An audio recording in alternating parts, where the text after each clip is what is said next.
Hello students, welcome to LN online. तो बच्चों, JEE advance का पेपर आप दे करके आ चुके हैं और अब हम जेई एडवांस का पेपर 2 जो है उसका सॉल्यूशन देखने जा रहे हैं। तो मैं आशीष अजमेरा आपके सामने फिजिक्स के पेपर 2 के सॉल्यूशंस प्रेजेंट करता हूं। तो बच्चों, पेपर को लेकर के थोड़ा सा मैं ओवरव्यू बता देता हूं कि जो बच्चों से हमारी बात हुई है उसमें पेपर 2 को थोड़ा सा उन्होंने लेंथी और कहना चाहिए थोड़ा सा इसी वजह से, लेंथी की वजह से टफर साइड पे बोला है। एक्चुअली तो उन्होंने ये कहा कि सर जो उसमें आया था सारा नोट्स से था, नोटबुक से ही था, सब कुछ ऐसा लग रहा है कि पढ़ा तो हुआ है बट इंग्लिश इतनी ज़्यादा थी। गौर करिएगा, बच्चों ने जो लाइन बोली वो बोला सर उसमें इंग्लिश ज़्यादा थी। इंग्लिश की वजह से होता क्या है कि क्वेश्चन लंबा था, पढ़ना पड़ रहा था और उसको डिकोड करके जब हम सॉल्व करें तो वो थोड़ा सा लेंथी, इसलिए कह रहा हूँ यहाँ पर मैं। तो बच्चों का यही इसको लेकर के फीडबैक था। क्वेश्चन वाकई में थोड़े से लेंथी हैं, शांति से सॉल्व करते हैं तो बिल्कुल हो भी रहे हैं।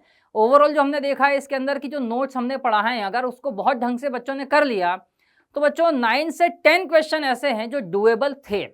हाँ, मैं मानता हूँ थोड़ा सा उनमें टाइम लग रहा था, ठीक है, बट अगर किसी की स्पीड सही है तो 9 से 10 तो एकदम बढ़िया डुएबल क्वेश्चन थे। कुछ क्वेश्चन 2-3 थे जिसमें टाइम ज़्यादा लग रहा था, तो वो होता है ना कि टफ क्वेश्चन लग रहा है या लेंथी, बहुत ज़्यादा एक्सेस लेंथी लग रहा है तो छोड़ दो, है ना। हालांकि सेकेंड राउंड के लिए छोड़ना होता है, उसको नेक्स्ट राउंड में करना होता है। तो इसीलिए मैं कहता हूं कि क्वेश्चन जो थोड़ा लेंथी भी अगर आ जाए, ज़्यादा लग रहा हो तो फिर आप उसको सेकंड राउंड के लिए रख लीजिए, है ना। तो बच्चों चलिए शुरू करते हैं इस पेपर को, है ना। तो देखिए बच्चों, यूनिट डायमेंशन पे ये क्वेश्चन आया था, ध्यान रखिएगा, ठीक है। क्वेश्चन काफ़ी ईजी था। देखो अब इसमें क्या होता है, सॉल्व कैसे करना और कैसे नहीं करना, ये बातें इन्होंने जो चीज़ें दे रखी हैं इसके अंदर आप अगर समझ पाएंगे तो अगर आप एक एक चीज़ के डायमेंशन निकाल करके फिर रखेंगे तो वो काफ़ी लेंथी हो जाता है, ठीक है ना। टाइम कैसे बचता है उसको आपको ट्रिक जो है उसको समझना पड़ेगी। तो यहाँ पर देखो यूनिट डायमेंशन का काफ़ी बढ़िया आसान सवाल था ये, है ना। इन्होंने क्या पूछा, देखो सारी चीज़ें दे रखी है। एस जो दिया है EMF produced per unit temperature दिया, ध्यान रखना ना, टेम्परेचर डिफरेंस, ठीक है।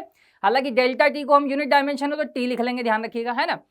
तो ये रहा sigma electrical conductivity, thermal conductivity के दे दिया। अब इतनी सारी टर्म्स दी है, एमएलटी, आई यानी करंट के टर्म्स में लाना था, के टेम्परेचर से रिलेटेड है, टेम्परेचर के लिए यूज किया गया है। तो डायमेंशन फॉर्मूला जो हमें जेड का पूछा गया है बच्चों, ध्यान दीजिएगा, है ना, जेड का। तो देखिए जब अगर आप इनको कैलकुलेट करके पुट करेंगे बहुत लेंथी हो जाएगा। आसान तरीका क्या होता है, इनके लिए थोड़ा कुछ ऐसा रिलेशन बैठाएं कि कुछ चीजें कट जाए तो फिर देखते हैं बचता क्या है। तो बच्चों देखिए मैं इसी तरीके से इसको सॉल्व कर रहा हूं। Z की बात देखो, एस क्या बोला है इन्होंने, EMF produced per unit temperature. EMF मतलब वोल्टेज के डायमेंशन होते हैं और टेम्परेचर डिफरेंस यानी टेम्परेचर हम ले सकते हैं यूनिट डायमेंशन में। तो इसको मैं लिखूंगा बच्चों वोल्टेज बाय टेम्परेचर, तो इसका हमने कर दिया है भाई होल स्क्वायर, है ना। अब सिग्मा बोला है आपको, तो हम जानते हैं रेजिस्टेंस से अगर हम चलें तो रेजिस्टेंस क्या होता है बच्चों, L अपॉन सिग्मा ए, ठीक है। तो मैं इसके टर्म्स में इसको रख देता हूं। तो सिग्मा मेरे पास क्या आ जाएगा, सिग्मा आ जाएगा बच्चों L upon resistance into area, ठीक है। सिमिलरली अगर हम कंडक्टिविटी की बात करें तो इसको हम यहां से लेकर के आते हैं, जो हमारा del Q by del T होता है, लॉ ऑफ थर्मल कंडक्टिविटी, उसमें वो पावर होता है, ध्यान रखिएगा, del Q by del T, heat यानी एनर्जी बाय टाइम। तो ये आता था आपका, यानी कि मैं मैग्नीट्यूड में बात कर रहा हूं तो बच्चों के ए डेल्टा थीटा को हमने टी लिख दिया और बाय एल, है ना, ऐसा लिख सकता हूं मैं, ठीक है। डेल्टा थीटा था, डेल्टा टी था, तो डायमेंशन में तो टी चल ही सकता है। तो यहाँ पर अगर हम के की बात करें, के को अगर मुझे रखना है तो मैं के को यहाँ रखूंगा P into L upon area into temperature, ठीक है, P इज पावर, ठीक है। अब यहाँ आप देख पा रहे हैं, देखिए एल से एल, ए से ए तो बिल्कुल ही कट गया है। थोड़ा सा इसे और हम एक्सपैंड करें तो ये हो जाएगा आपका V का स्क्वायर, दिस इज टेम्परेचर का स्क्वायर, मल्टीप्लाइड बाय, देखिए अब रेजिस्टेंस और पावर को हम वोल्टेज और करंट में लेके चलते हैं बच्चों। तो देखो V equals to I R, जो ओम्स लॉ है, तो R क्या होगा, V बाय आई, तो मैंने इसको रखा है V बाय आई। ये हमारा रेजिस्टेंस का काम हो गया। यहाँ पर बच्चों टेम्परेचर बचा हुआ है और पावर को लिख सकते हैं हम वोल्टेज इंटू करंट। अरे आप देख पा रहे हैं। अब आप देखिए आई से आई कट गया है, V स्क्वायर से V स्क्वायर, एक टेम्परेचर भी कटेगा तो साफ साफ यहाँ दिख रहा है कि 1/t बच गया है भाई, है ना। हम डायमेंशन में बात करें, ध्यान रखिएगा, ये इक्वल नहीं है, मतलब अगर मैं पूरी बात करूं यहाँ पर हम डायमेंशंस की बात कर रहे हैं, है ना। तो 1/t अब आप साफ साफ देख सकते हैं भाई, देखो यहाँ तो होना नहीं है, इन दोनों में देख लें, k 0 है, k -1 है, तो साफ साफ देखें तो भाई बिल्कुल इजीली आंसर आ रहा है ना। इस तरीके से अगर आप सॉल्व करते हैं, देखो मैं तो समझा रहा हूँ तो मैंने बहुत धीरे सॉल्व किया है, मैं जब अपनी स्पीड पे सॉल्व करता हूँ तो ये 2 लाइन के अंदर सटासट सॉल्व हो जाता है ना। तो बस वही बात है कि ये जब समझा रहे हैं तो धीरे सॉल्व किया, पर आप देखिए इस तरीके से करेंगे तो आपको कहीं दिक्कत नहीं आनी और यहीं पे टाइम सेव होता है।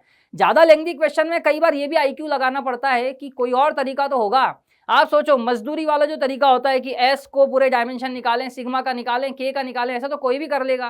क्या ये क्वेश्चन इसीलिए बनाया होगा आईआईटी ने? तो इस तरीके से बनाया होता तो बहुत टाइम लग रहा है। ये टाइम खराब करने वाला क्वेश्चन था अगर कोई गलत तरीके से उलझ जाए, है ना।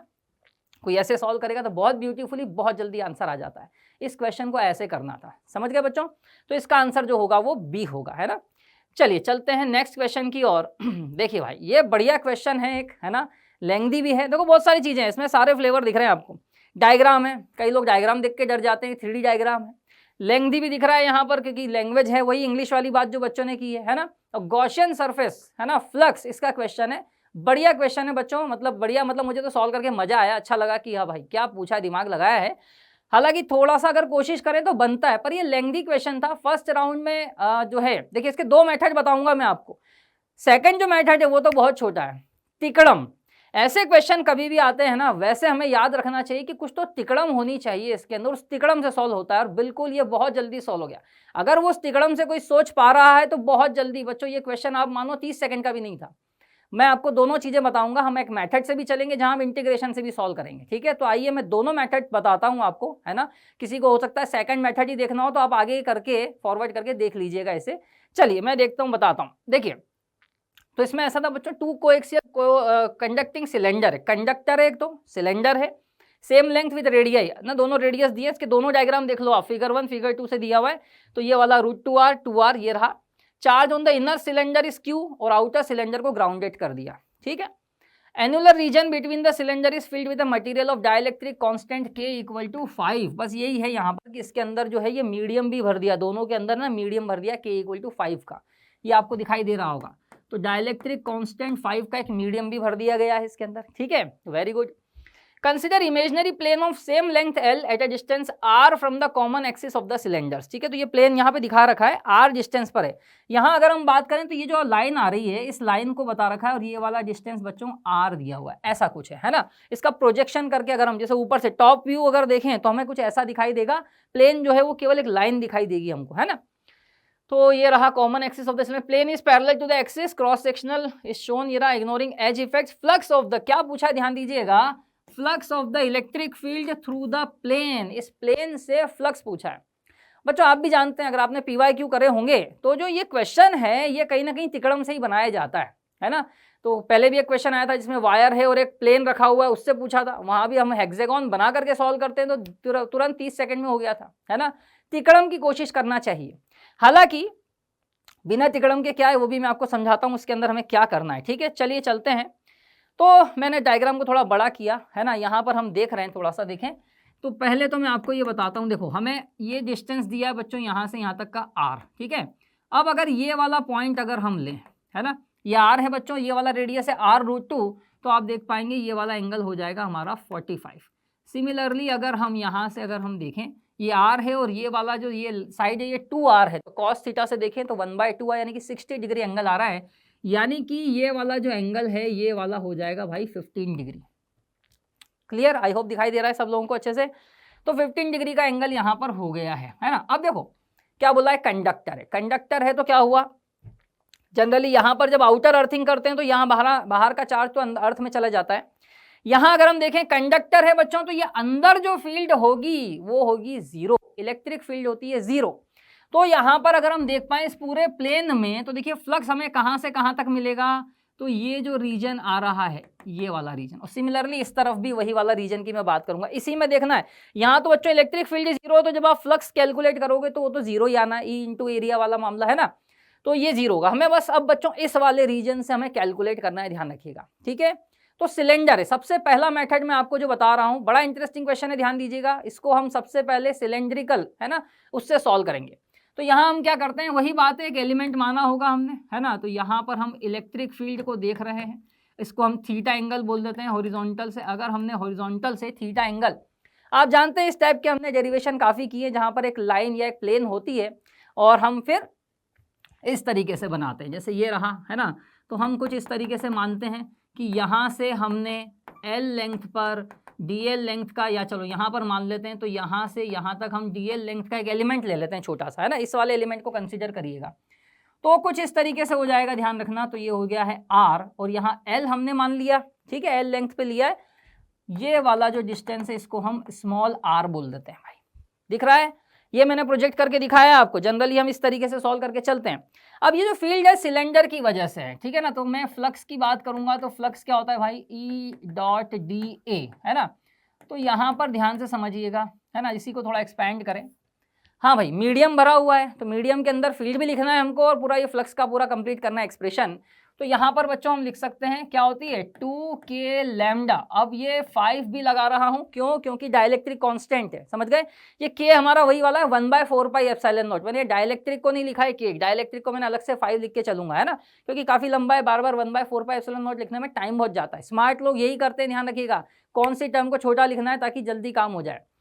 तो 2k लैम्डा। अब हमें देखो बच्चों फ्लक्स जो आएगा वो सिर्फ और सिर्फ इसके इस हॉरिजॉन्टल कंपोनेंट की वजह से आएगा। अगर हॉरिजॉन्टल कंपोनेंट है तो ये 2k लैम्डा बाय r का मतलब यह वाला जो डिस्टेंस, ये जो एलिमेंट है यहाँ जो मैंने माना है इस वाले पॉइंट को, इस हिसाब से इसकी ज्योमेट्री में यहाँ दिखा रहा हूँ, अदरवाइज यहाँ बहुत घिचपिच हो जाएगा, है ना। तो एरिया की बात करेंगे और फिर कॉस थीटा लगाएंगे। एरिया क्या होगा, तो इस एलिमेंट का अंदर वाली लेंथ को हमने पूरा l माना है, प्लेन की लेंथ दी है आपको, तो ये हो जाएगा l, और ये वाला जो है ये वाली लेंथ हमने क्या मानी एलिमेंट की dl, और ये हो जाएगा बच्चों कॉस थीटा। अरे क्लियर है। फिर लिमिट की बात आपको शायद साफ साफ दिखाई दे रही होगी। इस वाले रीजन में ये जो एंगल है, इस एंगल के लिए ये वाला एंगल कितना हुआ 45 डिग्री। ये जो पॉइंट है, ये जो हमने यहाँ पर इतना इतना पोर्शन माना, आपको साफ साफ दिख रहा है, इसका जो एंगल है ये 45 डिग्री है, और इस वाले का एंगल पूरा कितना है बच्चों, यहाँ से यहाँ तक 60 डिग्री है। क्लियर। तो हम 45 डिग्री से शुरू करके 60 डिग्री पे इंटीग्रेशन खत्म कर देंगे, ठीक है ना। तो ये आ जाएगा। अभी लिमिट लगा लेंगे इसकी, पहले देखते हैं बचता क्या है। पूरे को एक ही वेरिएबल में हम लेकर के आ जाते हैं सबसे पहले। तो 2k लैम्डा बाय 5r, अच्छा इसकी वैल्यू भी पुट करते ही चलते हैं, है ना। यहाँ से थोड़ा सा आप ध्यान दें, देखिए ये हम हजार बार कई बार डेरिवेशन करते हैं। l को क्या लिखते हैं भाई, ये हो जाता है r tan थीटा। तो यहाँ से सीधे सीधे हमारा dl आ जाता है r into sec square theta d theta, ठीक है। सिमिलरली अगर हम स्मॉल r और कैपिटल R को देखें, है ना, ये अपना एंगल अगर थीटा था तो आप देख पाएंगे base by hypotenuse will be cos theta, ठीक है। तो आइए इसकी वैल्यू यहीं पर ही रखते हुए चलते हैं। अपन तो ऐसा करते हैं, यहीं पर ही इसी लाइन के अंदर हम इसकी वैल्यू को यहाँ पर हम पुट करेंगे, ठीक है। तो 2k लैम्डा बाय 5 आ गया। r की वैल्यू मैं रख रहा हूँ, r हो जाएगा बच्चों ध्यान रखिएगा, स्मॉल r की वैल्यू आ जाएगी capital R into sec theta, है ना, ये है l। अब बच्चों dl रखना है। dl कितना निकाला है हमने, तो ध्यान दीजिएगा ये r है और sec square theta d theta, ठीक है, और ये अपना कॉस थीटा भी यहाँ पर है। साफ साफ देख पा रहे होंगे। अब देखिए तो जो 5 बचता है अपना, देखें क्या क्या बचा है। कॉस स्क्वायर, देखो एक सेक कट जाएगा, कॉस, ये पूरी की पूरी टर्म जो है यहाँ कैंसिल हो जाएगी। दिख रही है आप लोगों को, है ना।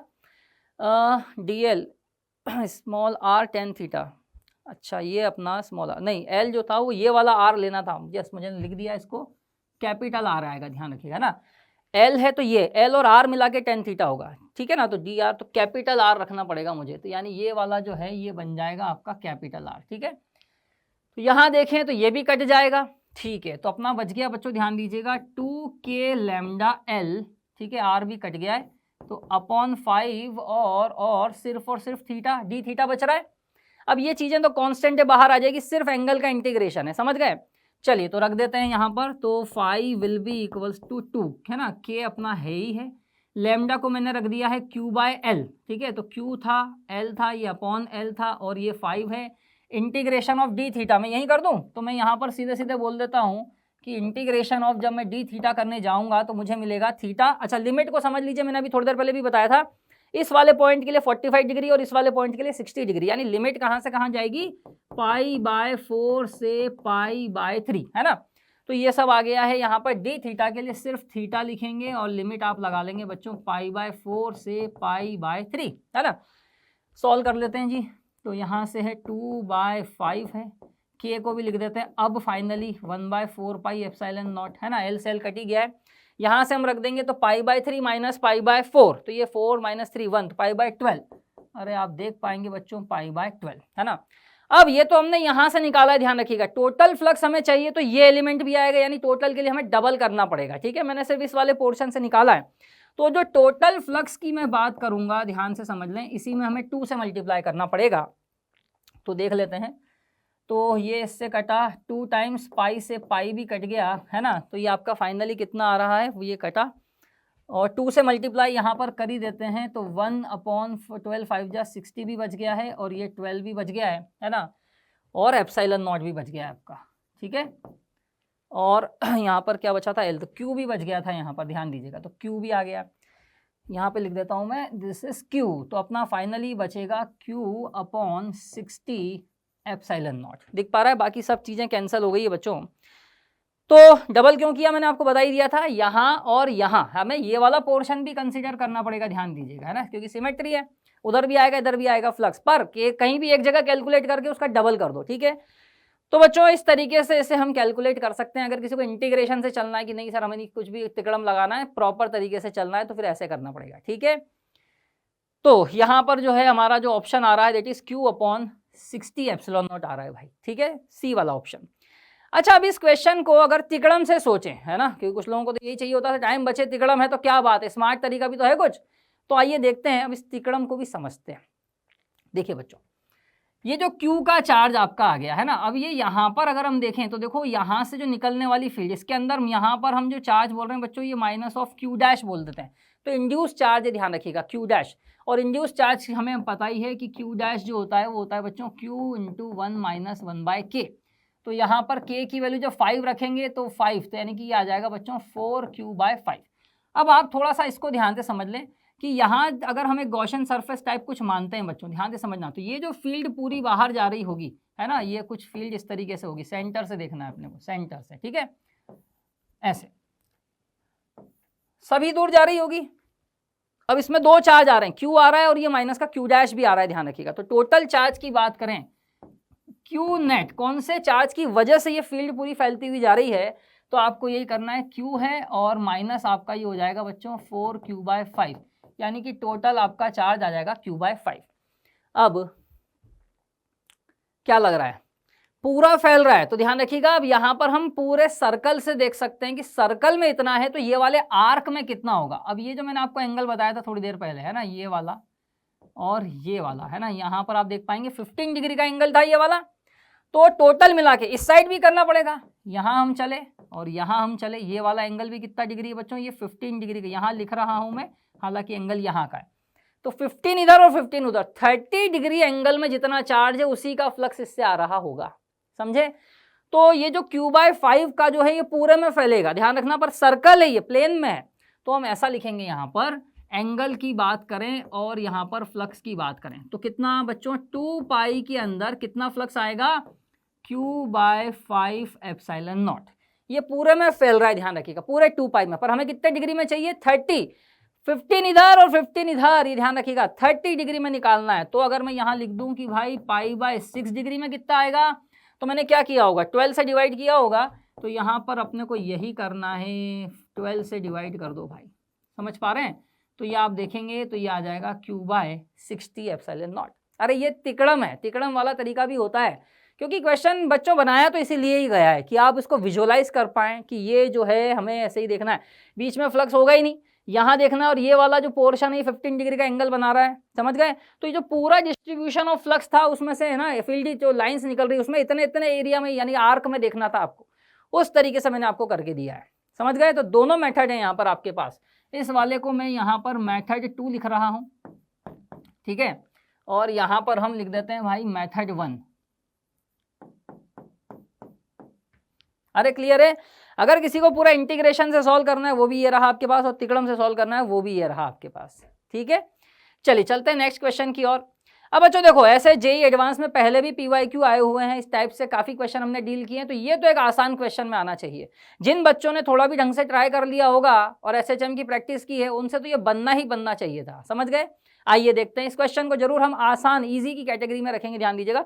हाँ ठीक है, इसमें जो है इंग्लिश आपको दिखाई दे रही थोड़ी ज़्यादा हो रही है, पर अब बच्चों ईजी है, देखते हैं। Shown in figure, uniform rod O' length L hinged at the point O, है ना, हेल्ड इन वर्टिकल तो between 2 walls using 2 massless springs, ध्यान रखिएगा, ऑफ सेम स्प्रिंग कांस्टेंट भी दिया है, ठीक है। Springs are connected at the mid point at the top of the rod as in the figure 1। दूसरे वाले में स्मॉल एंगुलर, ठीक है, और यहाँ पर इसकी फ्रीक्वेंसी ऑफ ऑसिलेशन जो थी वो F1 है, ठीक बात। On the other end if both the springs are connected at the mid point, जैसा कि सेकंड वाले में दिखाया है, उसको ऑसिलेशन अगर स्मॉल एंगुलर से करें तो F2 की इसकी फ्रीक्वेंसी है। Ignoring gravity, assume motion only in the plane of the diagram. तो mg को नहीं कंसीडर करना है, हमको सिर्फ स्प्रिंग वाला मामला ही लेना है, ठीक है। Value of F1 bye F2 पूछा, ध्यान दीजिएगा, F1 इसकी फ्रीक्वेंसी और इसकी फ्रीक्वेंसी, ठीक है। तो आइए सॉल्व करते हैं, क्योंकि ये कई बार कर भी चुके हैं, PYQ भी बहुत सारे हैं इस टाइप के, कई बच्चों ने करा भी होगा, वही तरीका मैं लगा रहा हूँ। अगर हमने इसको थोड़ा सा टिल्ट किया, स्मॉल एंगल है थीटा, ध्यान रखिएगा, तो ये जो आर्क आता है, आर्क का मतलब स्मॉल बोला है मैंने, जो लेंथ आ रही है ये वाली है ना, जो स्प्रिंग के अंदर थोड़ा सा कंप्रेशन आएगा यहाँ पर, तो आर्क होता है एंगल इंटू रेडियस। तो यहाँ पर बच्चों L है और ये थीटा है, तो इसको हम L इंटू थीटा, और ये कंप्रेस्ड होगा तो फोर्स बच्चों इस तरफ लगेगा, ध्यान रखिएगा, तो K into L into theta, समझ गए। सिमिलरली ये स्प्रिंग में एक्सटेंशन आएगा, ठीक है, तो ये L/2 है, तो ध्यान रखिएगा इसका जो एक्सटेंशन आएगा ये आ जाएगा L/2 मल्टीप्लाइड बाय थीटा। तो मैं यहाँ पे दो केस बना रहा हूँ, ध्यान दीजिएगा। Torque equal to I alpha हम लगा रहे हैं, तो टॉर्क की बात करेंगे तो टॉर्क में अगर आप देखें तो I alpha will be equal to minus, क्योंकि रीस्टोरिंग है तो माइनस तो लगाओ, या तो इधर लगा लो या इधर लगा लो। अब दो है, एक तो इसका टॉर्क है और एक इसका टॉर्क है, और दोनों क्योंकि ये एक्सटेंशन था तो लगेगा, तो ये भी फोर्स इसी तरफ, ठीक है। तो स्मॉल एंगल है तो बच्चों परपेंडिकुलर डिस्टेंस यही वाले आ जाएंगे। तो मैं लिखता हूँ टोटल, तो मैं लिखूंगा माइनस ऑफ के L theta multiplied by L, अरे ये तो फोर्स है इनटू डिस्टेंस, यानी जो डिस्टेंस आता है एक्सिस से वो एल आएगा। यहाँ हम देखें तो ये आ जाएगा बच्चों के थीटा L/2, और ये जो डिस्टेंस है ये वाला अगेन ये भी L/2 है, तो मैंने इसको ऐसा ही लिख दिया है ना। तो ये 1 + 1/4, तो ये 5/4 आएगा। तो बच्चों अल्फा आता है minus of 5/4 K L square theta by I, K L square theta by I. अरे क्लियर है। अब क्योंकि alpha proportional to minus theta है तो ये क्या हो गया, एक एंगुलर SHM, ठीक है। तो ये इसकी एंगुलर फ्रीक्वेंसी हो गई है, इसको हम ω1 बोल देते हैं, ध्यान रखिएगा, मैं बोल रहा हूँ ω1, लिखने में टाइम नहीं खराब करूंगा, या चलो आपके लिए लिख देता हूँ, दिस इज ω1, है ना। तो रूट ओवर क्या आएगा, this is 5/4 K L square bye I. Clear. Similarly यहाँ पर चलते हैं। अब जब आप देखेंगे कि यहाँ पर हमने इसको अगेन थीटा एंगल से डिस्प्लेस किया होगा, पर यहाँ पर सेम है, तो ये जो डिस्प्लेसमेंट यानी ये जो एक्स जो एक्सटेंशन या कंप्रेशन आएगा, है ना, ये वाली स्प्रिंग एक्सटेंड होगी, ये कंप्रेस होगी, तो दोनों का फोर्स तो सेम डायरेक्शन में लगेगा, पैरेलल कॉम्बिनेशन की तरह ऐड ही होना है। पर कितना है ये, तो ये एक्सटेंशन होगा बच्चों आर्क एंगल इंटू रेडियस, तो थीटा मल्टीप्लाइड बाय L/2 से हुआ है, फोर्स इधर लगा दें। तो सिमिलरली जैसे हमने यहाँ टॉर्क लिखा था, तो हमने लिखा था यहाँ पर बच्चों आई अल्फा, है ना, तो यहाँ पर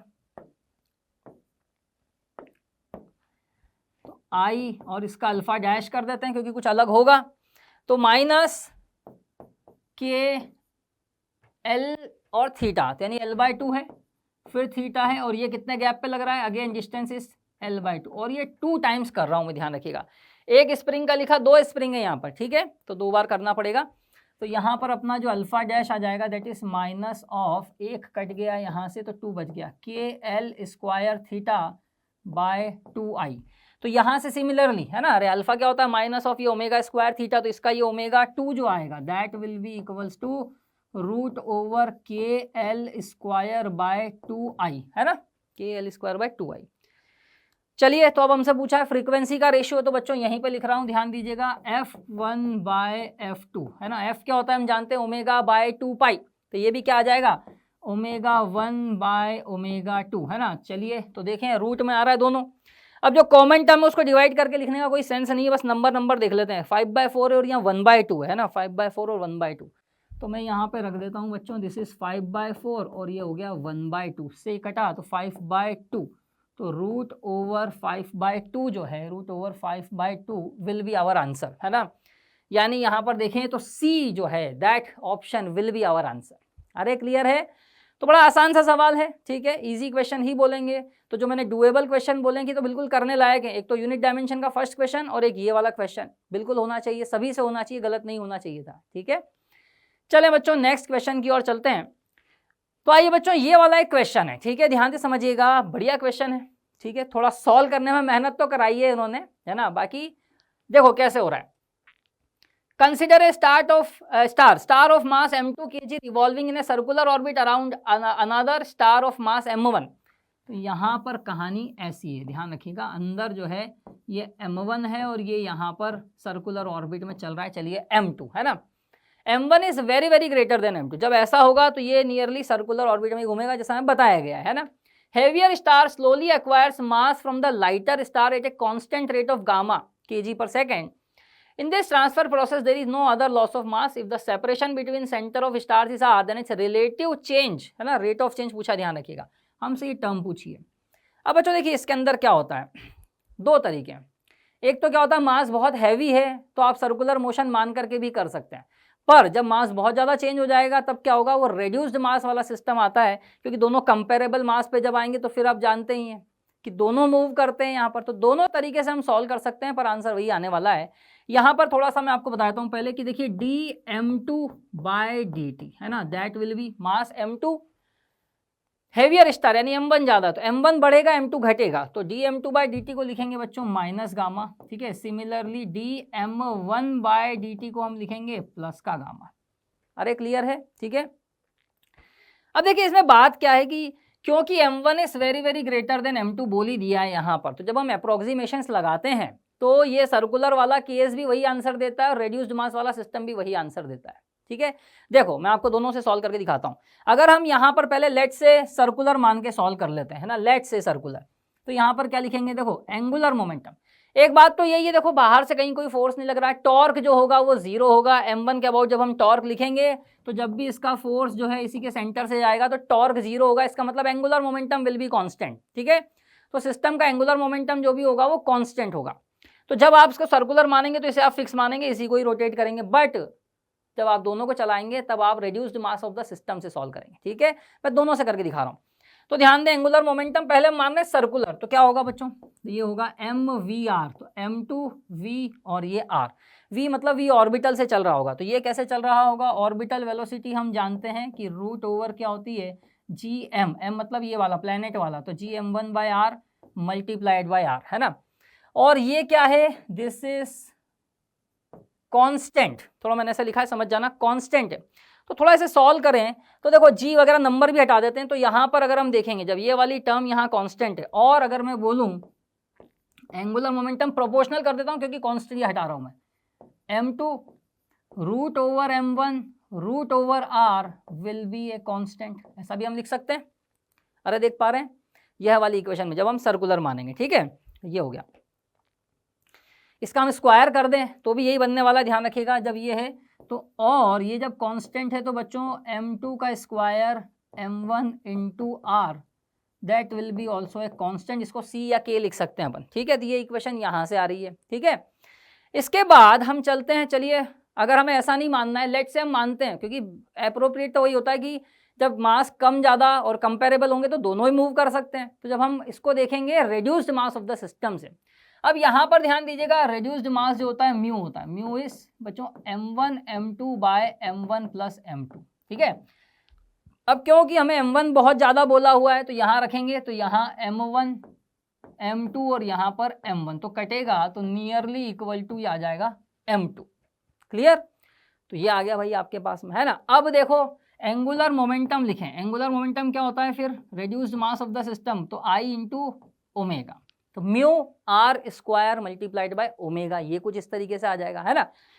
तो म्यू की वैल्यू नियरली ये क्या हो जाएगा m2 आर स्क्वायर, अच्छा ओमेगा जो होता है बच्चों वो v बाय आर होता है ना, तो ध्यान रखना omega is v by r, और v इज ऑर्बिटल वेलोसिटी, तो रूट ओवर ये आपका आ जाएगा gm1 बाय आर और ये 1 बाय आर, देख पा रहे हैं, है ना। तो यहाँ पर अगर हम रखें तो आर स्क्वायर और ओमेगा को अगर हम रख दें तो ओमेगा यहाँ पर आएगा हमारा 1 बाय आर और multiplied by root over gm1 by r, है ना। तो यहाँ से आप देखेंगे तो एक आर कटा और आर और फिर रूट आर कट गया, तो अगेन ये वही आना है m2 root m1 root r equal to constant. तो हमने यहाँ भी वही देखा था, है ना, ये टर्म आ गई थी, हमने तो सॉल्व करने के लिए इसको स्क्वायर में कर दिया, फिर यहाँ पर भी वही टर्म आ रही है, ठीक है। हालांकि अप्रोप्रिएट जैसा माना जाएगा क्योंकि जब दोनों ही चलने लगेंगे, तो मैं आपको बताना चाह रहा हूँ अगर किसी ने सर्कुलर मान के भी सॉल्व कर लिया होगा तो भी गलत नहीं है, वैसे कायदे से ये होना चाहिए, ठीक है। चलिए आइए सॉल्व करते हैं। तो मैंने कहा था कि और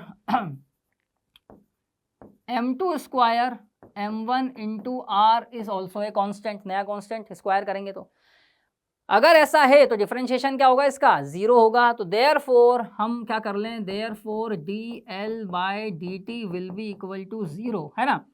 तो यहाँ से अगर हम देखेंगे इसका भी डिफरेंशिएशन क्या होना चाहिए, 0 हो जाना चाहिए। यहाँ से रखते हैं, तो चलिए देखें क्या रखेंगे। तो ये हो जाएगा बच्चों m2 square m1 dr/dt। Differentiation कर रहे हैं बच्चों, ध्यान रखिएगा, UVW प्रोजेक्ट रूल है ना, प्लस है ना इसका डिफरेंशिएशन। अब की बार हम इन दोनों को यानी कि m2 स्क्वायर r, तो ये आ जाएगा dm1/dt, ठीक है, प्लस अब की बार ये आ जाएगा m1 इंटू r, तो ये आ जाएगा 2 टाइम्स m2 dm2/dt और इक्वल टू आ जाएगा भाई 0। अरे क्लियर है। अब इस पूरी इक्वेशन को मैं कैसे डिवाइड कर रहा हूँ, ध्यान से समझिएगा। d मैंने डिवाइड बाय में कर रहा हूँ m1 m2 स्क्वायर और r से पूरे को डिवाइड कर देंगे हम, पूरे को, ध्यान रखिएगा, ठीक है। तो जब हम ऐसा करेंगे m1 m2 स्क्वायर और r से, तो यहाँ मेरे पास बचने वाला है 1/r dr/dt, ठीक है, प्लस अब देखिए m2 स्क्वायर चला गया, m1 और r भी चला गया, तो m1 बचेगा नीचे, तो मैंने यहाँ लिख दिया है बच्चों 1/m1, है ना।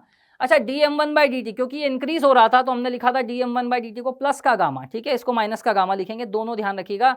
तो यहाँ पर मैंने लिख दिया भाई गामा, ठीक है, प्लस यहाँ पर हमने कैसे डिवाइड किया है, m1 तो r गया, m1 गया, अब m2 स्क्वायर है, तो यहाँ मेरे पास बच जाएगा 2 कौन बचा, m2 स्क्वायर, तो m2 बच गया, और dm2/dt याद है ना, इसको प्लस का गामा उसको माइनस का गामा लिखना पड़ेगा, तो that is minus gamma is equal to 0, ठीक है।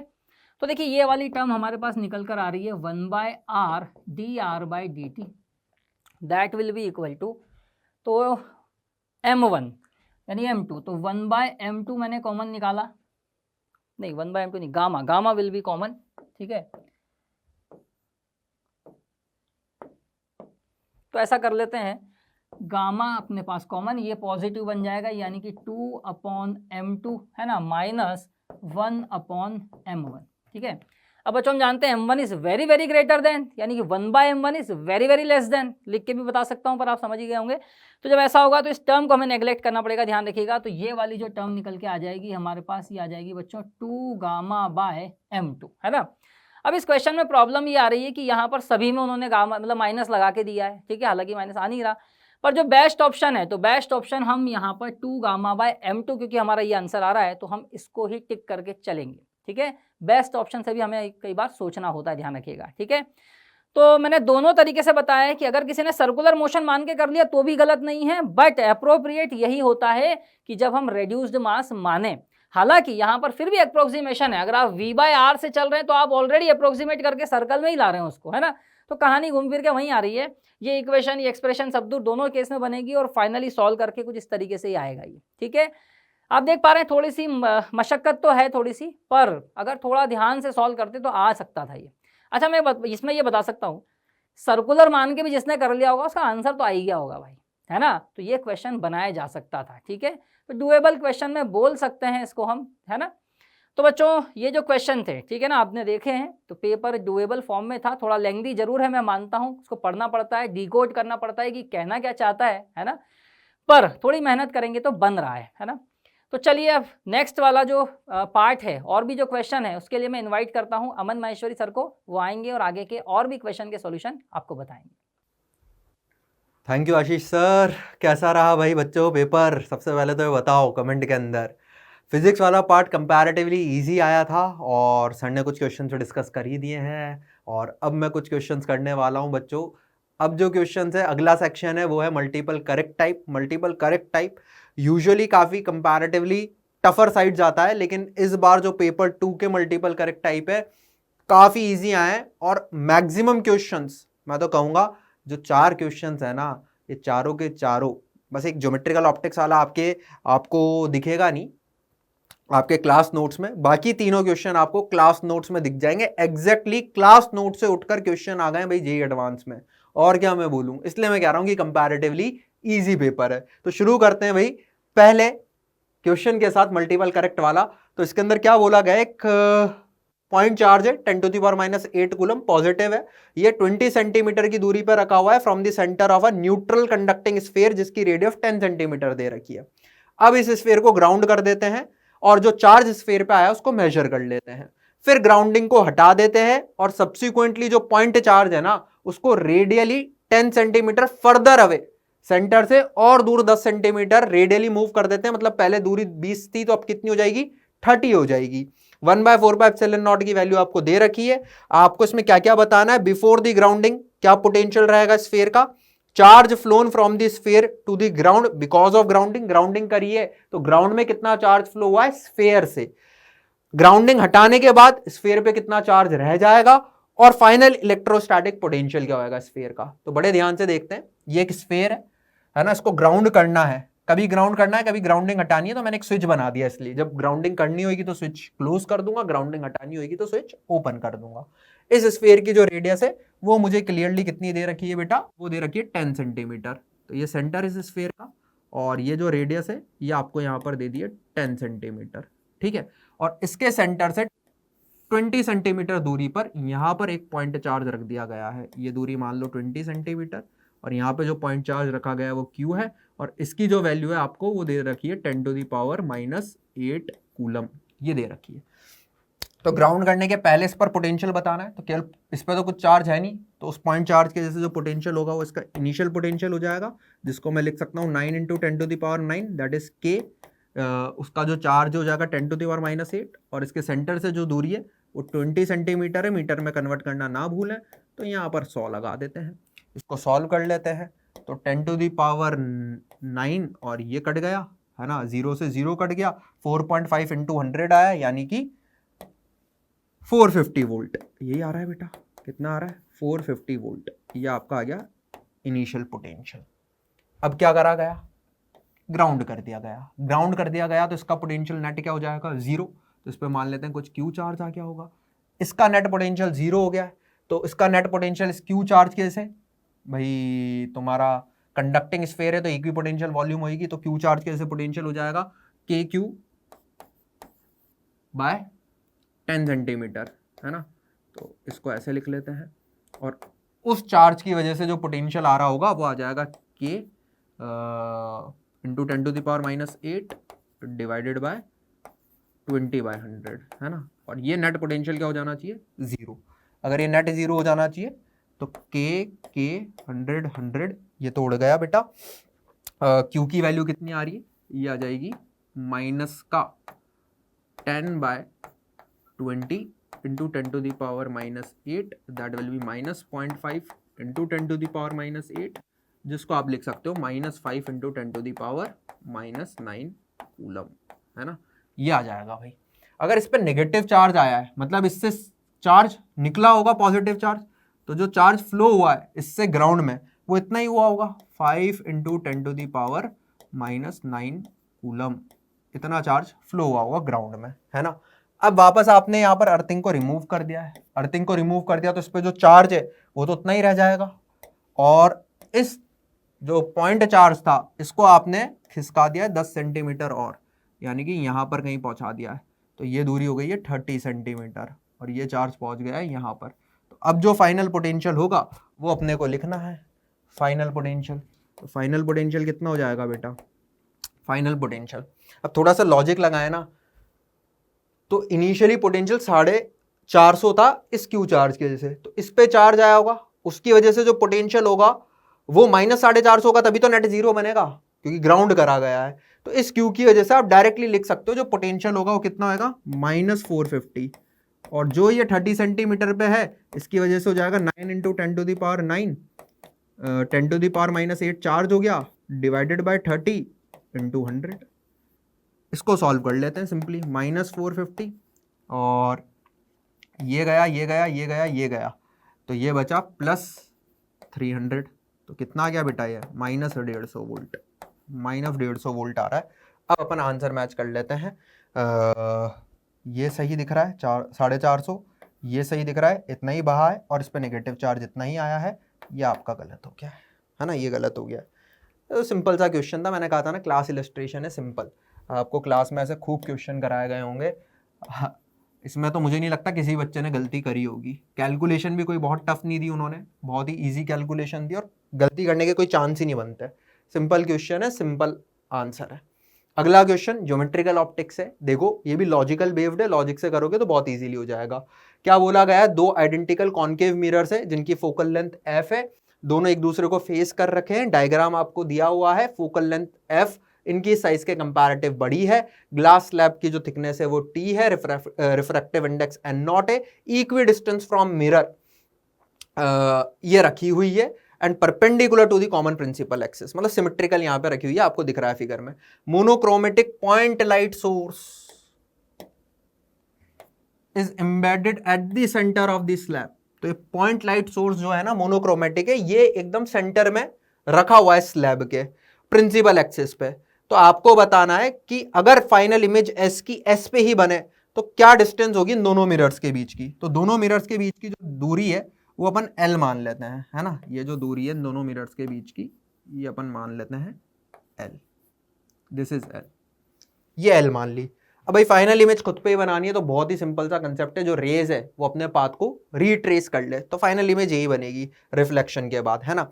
तो सिंपल सी बात है, इस मिरर को अगर ऐसा लगे कि ये जो पॉइंट सोर्स है ये इसके सेंटर ऑफ कर्वेचर पे है, तो क्या मिरर से रिफ्लेक्शन के बाद वो लाइट्स अपने आप को रिट्रेस कर लेगी और इमेज वापस इसी पे पहुंच जाएगी। तो अगर बड़े ध्यान से देखें तो बहुत ही सिंपल सा क्वेश्चन ये बन गया है। मैं तुमसे बोलूं कि इस सरफेस से जो इस पॉइंट सोर्स की दूरी है वो कितनी है, वो क्लियरली आपको दिख रही होगी, वो है ये, दैट इज t/2, क्योंकि सेंटर में रखा हुआ है।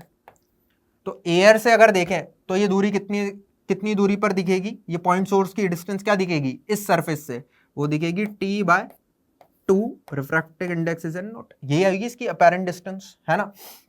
ओके, ये एयर से दिख रही है, ठीक है। इस सरफेस से दूरी आई यही है, और इस सरफेस की दूरी कितनी है बेटा, टोटल L, तो ये दूरी हो गई तुम्हारी L/2, ये दूरी कितनी हो गई, ये हो गई L/2, और ये थिकनेस t/2। तो अगर मैं सरफेस की दूरी निकालूं मिरर से तो ये आ जाएगी L/2 माइनस t/2, यही आएगी।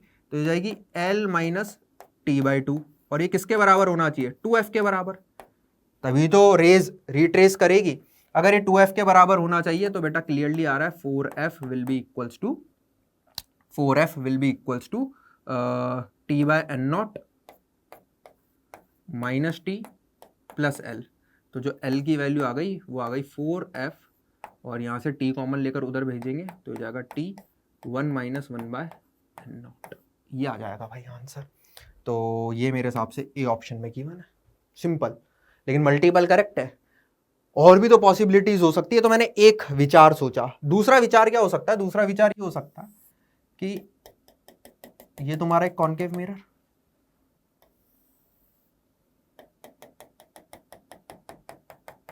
ये दूसरा कॉन्केव मिरर है ना, और क्योंकि ये स्लैब यहां पर सिमेट्रिक रखी गई है, समझना मेरी बात को, ये स्लैब यहां पर कैसे रखी गई है, ऐसे सिमेट्रिक,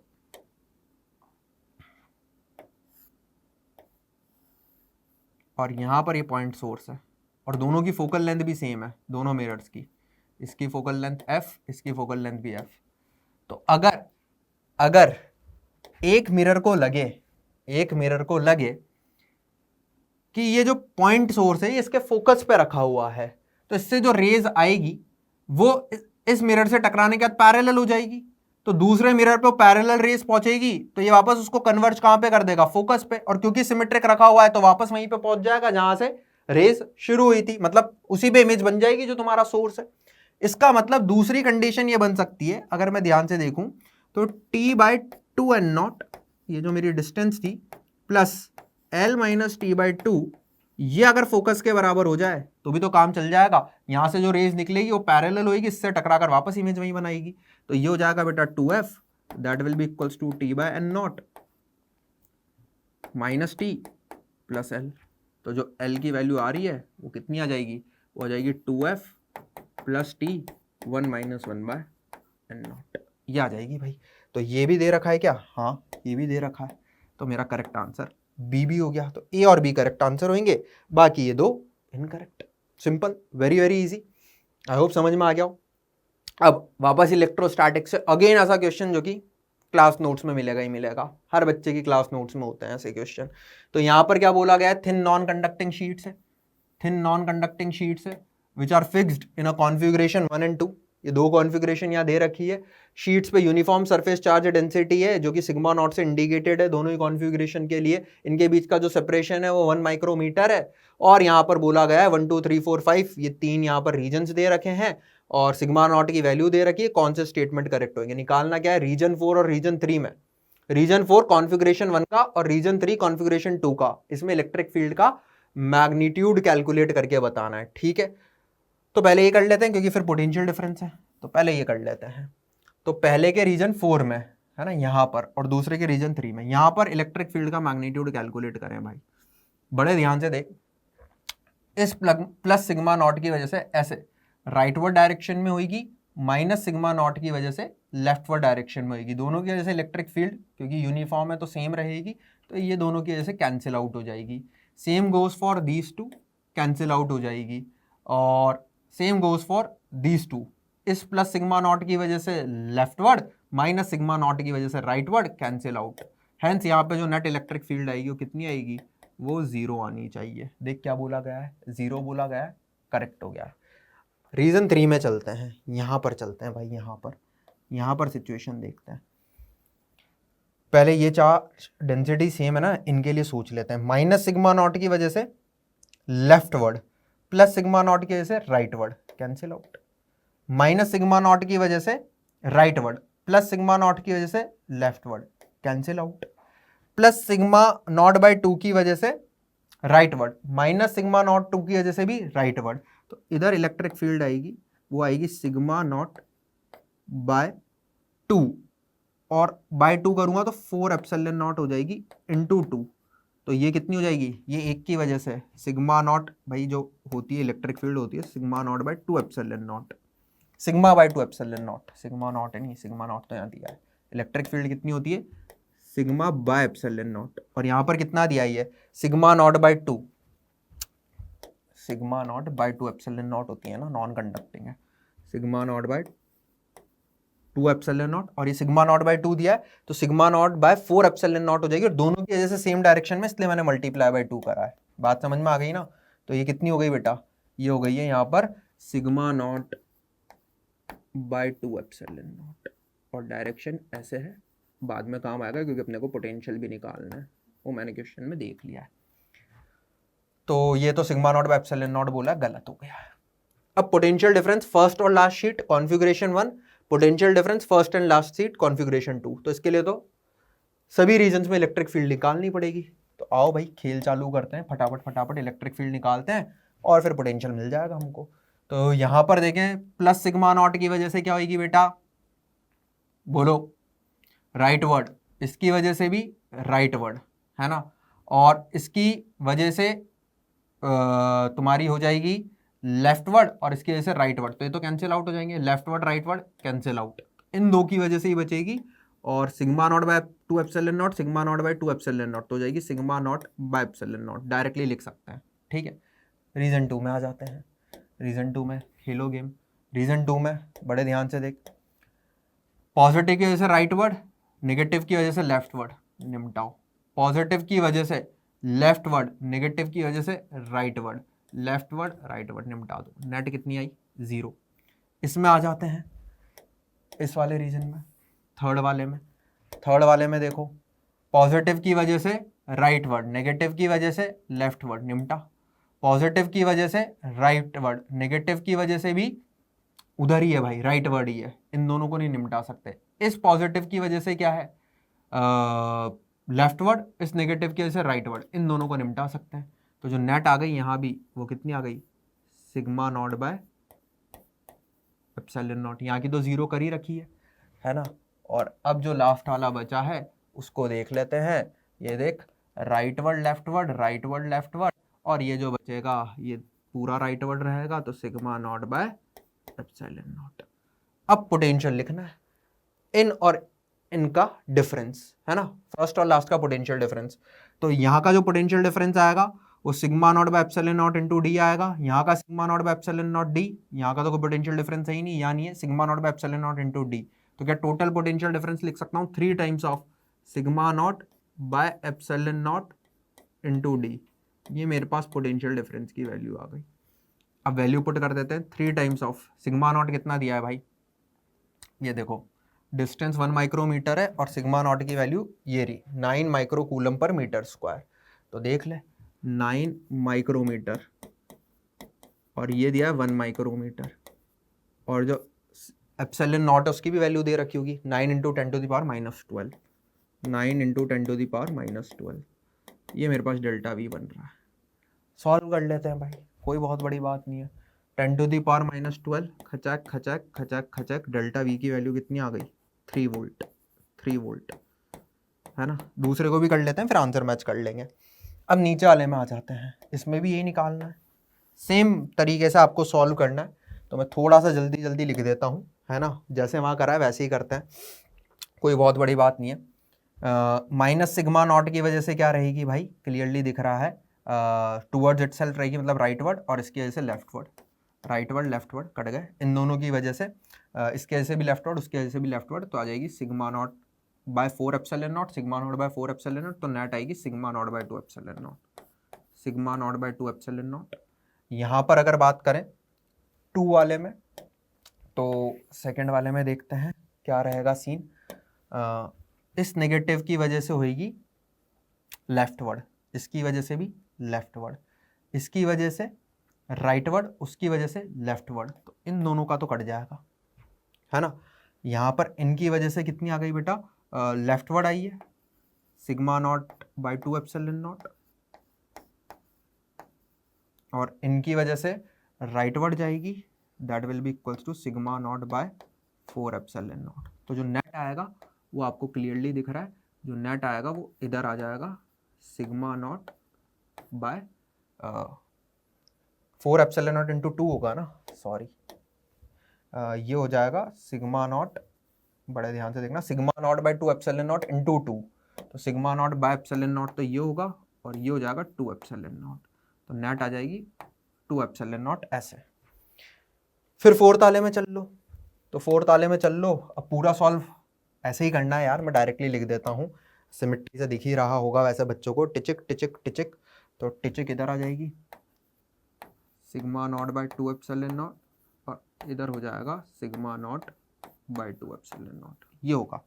अब देख जो पोटेंशियल डिफरेंस इधर क्रिएट हुआ है उसका ही नेगेटिव यहाँ, तो ये मिलकर ये मिलकर नेट जीरो बना देंगे, केवल पोटेंशियल डिफरेंस उसकी वजह से लिखना रहेगा, तो जो डेल्टा वी आएगा वो आपका आ जाएगा सिग्मा नॉट, वैल्यू पुट कर देते हैं सीधे, 9 इंटू 10 टू द पावर -6, है ना, by 2 epsilon naught, by 2 epsilon naught, that is 10 to the power -12, है ना, और d की वैल्यू 10 टू द पावर -6। तो अब जो कट पिट रहा है उन्हें काटते पीटते जाओ, ये कट गया, ये कट गया, ये कट गया, है ना। देख ले एक बार, सिग्मा नॉट की वैल्यू यही दी थी ना, 9 इंटू 10 टू द पावर -6, हाँ, और बाय 2 एप्सिलॉन नॉट आ रहा है, तो 2 into 10 to the power -12, 2 into 9, एक और 9 है ना यार, वही मैं सोचूं, 2 इंटू 9, एक और 9 है यहाँ पर, तो इसको भी उड़ा दो, एप्सिलॉन नॉट की वैल्यू जो दी है वो दी है तुम्हें 9 इंटू 10 टू द पावर -12, तो ये भी उड़ गया, तो डेल्टा वी की वैल्यू कितनी आ गई 0.5 वोल्ट, कितनी आ गई 0.5 वोल्ट, पहले 3 वोल्ट फिर 0.5 वोल्ट, तो ये भी गलत और ये भी गलत। अब था तो भाई मल्टीपल करेक्ट टाइप, लेकिन आंसर ए की मैच कर रहा है, that is a, that is a. तो किसी बच्चे ने अगर केवल यही सॉल्व करके भी छोड़ दिया तो उसको भी पूरे मार्क्स मिल जाएंगे, ठीक है। एक और क्वेश्चन भाई, कहाँ से है, थर्मोडायनामिक्स से, देखो कार्नोट इंजन, आहा, कार्नोट इंजन का क्वेश्चन आ गया। क्या बोला गया, एक डायग्राम बनाते जाते हैं, कार्नोट इंजन है, हॉट रिजर्वायर 1000 केल्विन पे, एफिशिएंसी 0.5 और एक्सट्रैक्ट 150 जूल करता है पर साइकिल फ्रॉम द रिजर्वायर, ठीक है ना। तो ये 1000 केल्विन का एक हॉट रिजर्वायर है, तो पहले तो ये बना लो, इससे निकला एक हीट इंजन जो कि कार्नोट साइकिल पे वर्क कर रहा है, और इसकी जो एफिशिएंसी है वो कुछ दे रखी है, और यहाँ पर आपका है ये कोल्ड रिजर्वायर, इसका टेम्परेचर T मान लेते हैं। ये कितना यहाँ पर हीट एक्सट्रैक्ट कर रहा है ये भी दे रखा है, कितना कर रहा है 150 जूल, तो ये 150 जूल यहाँ पे हीट एक्सट्रैक्ट कर रहा है, ये कुछ वर्क कर रहा है, कुछ वर्क कर रहा है, ठीक है। अब क्या बोला गया है, the work extracted is being used fully to run heat pump, इससे भाई एक हीट पंप चलाया जा रहा है, ये हीट पंप है, तो ये कुछ हाई टेम्परेचर रहेगा यहाँ पे, उसको हीट देगा, कुछ लो टेम्परेचर से हीट एक्सट्रैक्ट करेगा, ठीक है। इसके लिए भी कुछ दे रखा होगा। हॉट रिजर्वायर 300 केल्विन पर है, तो ये दे दिया है आपको कितना, 300 केल्विन, ओके। और कुछ दे रखा है क्या, COP दे रखा है, तो इसकी जो एफिशिएंसी है वो दे रखी है 0.4 और इसका COP आपको दे रखा है 10, ठीक है। क्या बोला गया है, और वर्क एक्सट्रैक्टेड ये सब निकालना है। तो एक तो निकालना है work extracted, cold reservoir, Carnot engine का टेम्परेचर, कोल्ड रिजर्वायर, दोनों टेम्परेचर निकालना है, और heat supplied to the hot reservoir निकालनी है, ठीक है। ये सब निकालना है। तो बेटा एफिशिएंसी दे रखी है, तो वर्क निकाल सकते हैं सीधे ही। सबसे पहले तो एफिशिएंसी क्या हो जाएगी, वर्क अपॉन क्यू, एफिशिएंसी कितना दी है 0.4, वर्क निकालना है और क्यू की वैल्यू दे रखी है 150 जूल। तो यहाँ से वर्क कितना आ गया, ये आ गया 15 × 4, 60 जूल वर्क डन करा है, तो ये तो आ गया तुम्हारा 60 जूल, ये 60 जूल इधर जाएगा, ठीक है। अब कोफिशिएंट ऑफ परफॉर्मेंस दे रखा है इसका 10, या पहले ये टेम्परेचर निकाल लेते हैं, ये टेम्परेचर एफिशिएंसी से निकल जाएगा, एफिशिएंसी विल बी 1 - TL/TH लिख सकते हैं, ये 0.4 है, that will be equals to 1 - T lower upon T higher कितना है 1000, तो ये 1 - 0.4 बनेगा, तो 0.6 × 1000 बन जाएगा, तो TL हो जाएगा 600 केल्विन, ये 600 केल्विन आ गया। ये भी मुझे पता चल गई वैल्यू, दिस इज 600 केल्विन, ये भी पता चल गया। अब COP से मैं ये क्यों निकाल सकता हूँ, यस और नो, क्योंकि मुझे पता है COP if 10 that will be equals to this Q divided by 60, यही तो आएगा सिंपल। तो Q की वैल्यू कितनी आ गई 600 जूल, ये आपका आ गया 600। अब बेटा ये 600 आ गया, तो ये 60 और 600, तो यहाँ से कितनी निकली होगी 540, ये 540 जूल होगी। तो अगर ये लोअर टेम्परेचर इसको बोल दूँ, तो अब हीट पंप के लिए अगर अपन लिखें, तो हीट पंप के लिए सिंपल लिख सकते हैं 540/600, 540/600 that will be equals to T lower upon T higher, that is 300। तो ये गया 2 बार, तो T लोअर कितना आ गया, T लोअर आ गया 270 केल्विन, ये 270 केल्विन आ गया। सब निकल गया भाई, यही सब पूछा था, सिंपल क्वेश्चन है यार, क्लास में खूब कराए ऐसे क्वेश्चन, आपको अपने क्लास नोट्स में मिल ही जाएंगे ऐसे।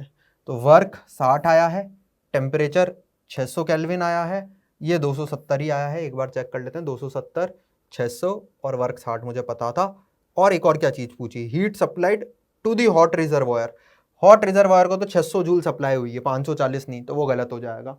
तो ये 3 मेरे यहाँ पर करेक्ट आंसर्स हो जाएंगे। आई होप आपको समझ में आ गए हों सारे क्वेश्चन जो भी हमने सॉल्व करे हैं, और काफ़ी इजी कैटेगरी में मल्टीपल करेक्ट वाले क्वेश्चंस आए हैं इस बार, कंपैरेटिवली डिफिकल्ट कैटेगरी में फॉल करते हैं। बट आप देखो ये थर्मोडायनेमिक्स का क्वेश्चन, ऐसे क्वेश्चन आपने क्लास में करे हैं, वो प्लेट्स वाला जो क्वेश्चन है वो भी क्लास में करा है, स्फीयर वाले क्वेश्चन भी आपने क्लास में करे हैं। तो 3 क्वेश्चन तो सीधे के सीधे क्लास इलस्ट्रेशन से उठकर आ गए हैं। एक जो ज्योमेट्रिकल ऑप्टिक्स वाला था वो भी कोई ऐसा नहीं कि बहुत ही कठिन या बहुत ही डिफिकल्ट टाइप का, बहुत दिमाग लगाने वाला क्वेश्चन आ गया हो, वो भी सिंपल था और कैलकुलेशन तो बहुत ही छोटी थी। यूजुअली ज्योमेट्रिकल ऑप्टिक्स की कैलकुलेशन थोड़ी सी टिपिकल पड़ जाती है, थोड़ा सा मैथमेटिक्स ज्योमेट्री का यूज करना पड़ता है, बट उसमें वो भी नहीं करना पड़ा, एक सिंपल कंसेप्ट था।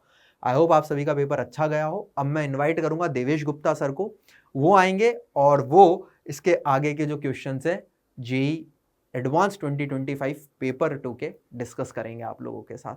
तो मैं देवेश गुप्ता सर को बुलाता हूँ। Thank you. Thank you Aman sir.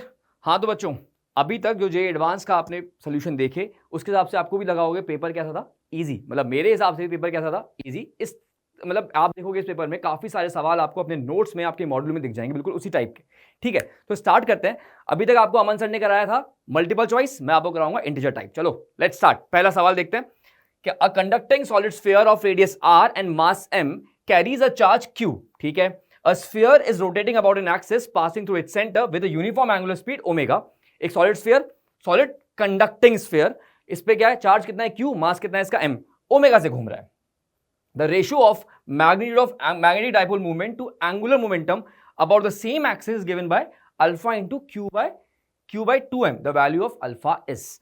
अब यहां पे देखो सबसे इंपॉर्टेंट क्या था, यहां पर इंपॉर्टेंट था कि यार ये दिया हुआ था आपको कंडक्टिंग सॉलिड स्फीयर, ठीक है। अब कंडक्टिंग सॉलिड स्फीयर में अगर आप देखोगे तो आपके पास जो चार्ज डिस्ट्रीब्यूशन है कैसा होगा सर, अगर जो भी आप क्यू चार्ज दोगे वो कहां रहेगा सर, सरफेस पे। तो यहां पर और मास कहां है, यूनिफॉर्मली डिस्ट्रीब्यूटेड। तो यहां पे चार्ज और मास का जो डिस्ट्रीब्यूशन है वो सेम नहीं है। तो जब भी आप मतलब बेसिकली अगर आप देखो बहुत लोगों ने गलती करी होगी, यहां पर सीधे लिखा होगा Q/2m, मतलब हमको पता है सर ये m/l का रेशो किसके बराबर होता है सर, Q/2m के, ठीक है। पर ये फॉर्मूला तब वैलिड होता है जब मास और चार्ज का डिस्ट्रीब्यूशन कैसा हो, सेम। तो कितने लोगों ने आंसर अल्फा की वैल्यू 1 लिखी थी, जरा कमेंट बॉक्स में लिख के दिखाना मुझे कितना। मतलब बेसिकली अगर किसी ने ध्यान नहीं दिया हो कि चार्ज और मास का जो डिस्ट्रीब्यूशन है वो सेम नहीं है, तो अगर सेम मान के कर दिया होगा तो आंसर कितना आ गया 1, और अगर सेम नहीं है तो कैसे सॉल्व करना है वो देखो।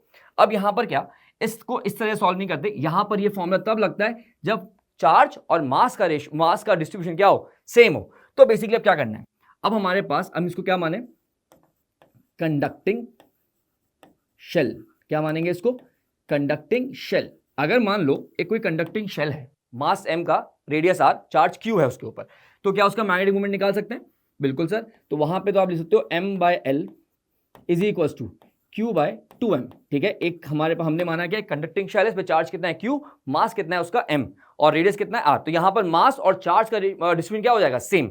तो उस केस में आप मैग्नेटिक मोमेंट निकाल लो। मैग्नेटिक मोमेंट कितना आ गया sir, Q/2m into l। l किसका लोगे, एंगुलर किसके लिए लोगे आप, यहां पे आपने कहा ना कंडक्टिंग शेल मतलब हॉलो स्फीयर के लिए।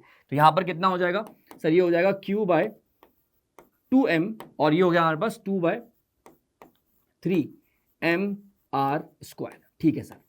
क्योंकि हमारे पास जो हमको जो क्वेश्चन में दिया वो सॉलिड स्फीयर दिया, कंडक्टिंग सॉलिड स्फीयर, वहां पे चार्ज का डिस्ट्रीब्यूशन कैसा है, एकदम शेल की तरह, मतलब सारा सरफेस पर ही है, ठीक है सर। ये तो हमारा मैग्नेटिक मूवमेंट आ गया। अब अगर मैग्नेटिक मूवमेंट आ गया तो मुझे अब क्या करना है, मुझे रेशो चाहिए m/l का। तो m तो निकाल लिया, l कितना होगा सर, l होगा आपका किस में, सॉलिड स्फीयर में। तो हमारे पास कितना, इसको ओमेगा से मल्टीप्लाई करेंगे, यहां पर अगर इसको लिखें तो यहां पर ये ओमेगा भी आएगा, ठीक है। तो l कितना आ जाएगा, l आएगा 2/5 mr² ओमेगा, ठीक है। तो l आ गया, इन दोनों का रेशो लेना है। तो हमारे पास कितना हो गया, m/l का रेशो हमारे पास कितना आ गया सर, Q/2m, ठीक है, 2/3 mr² अपॉन यहां पर आया था 2/5 mr², ठीक है। बस ये छोटी सी बात ध्यान रखनी थी कि चार्ज और मास का डिस्ट्रीब्यूशन हमारे यहाँ पे सेम नहीं था, ठीक है। तो ये mr² गायब, 2 से 2 गायब, तो हमारे पास आया 5/3 Q/2m, और हमको इसको किससे कंपेयर करना था, अल्फा इंटू Q/2m से। तो हमारे पास अल्फा की वैल्यू कितनी आ गई, अल्फा की वैल्यू आ गई 5/3। तो ये इंटीजर, तो कितना लिखेंगे इंटीजर में, किसको 1.66। तो आंसर 1.666, तो यहाँ पे रेंज 1.66 से 1.67, जो भी आंसर आपने लिखा होगा वो सही माना जाएगा, ठीक है। चलो भाई आगे देखते हैं। बहुत सिंपल सवाल था, जनरली आपको इसे अपने नोट्स में, अपने मॉड्यूल में सवाल दिख जाते हैं। अब आगे देखो, ये सवाल में इस क्वेश्चन को देख के आधी जनता हम साफ हो जाती है। A hydrogen atom initially at rest in its ground state. हमारे पास हाइड्रोजन एटम है, इनिशियली किस में, रेस्ट में, इन इट्स ग्राउंड स्टेट में है। absorbs a photon of frequency nu1, ejects an electron with a kinetic energy of 10 electron volt. मतलब एक ground state में हाइड्रोजन, और उसने क्या किया, इजेक्ट किया, क्या, एक absorbs a photon and ejects an electron, ठीक है। तो मतलब उसकी एनर्जी कितनी रही होगी, सबसे पहले देखो कि उस फोटोन की एनर्जी, उसने एब्जॉर्ब किया, उसकी एनर्जी कितनी रही होगी।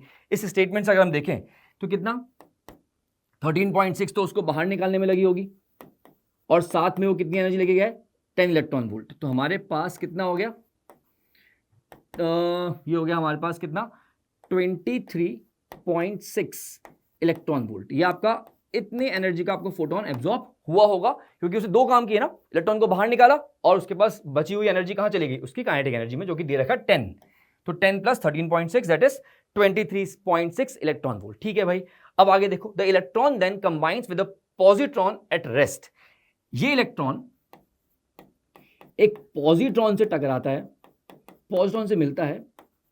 पॉजिट्रॉन क्या है, E प्लस, ठीक है। तो यहां पर E माइनस पॉजिट्रॉन से मिलता है एट रेस्ट, और जो कि किसमें था, रेस्ट में, और क्या बनाता है, to form a positronium atom in its ground state and simultaneously emits a photon of frequency ν2, मतलब एक एनर्जी का फोटोन भी एमिट करता है।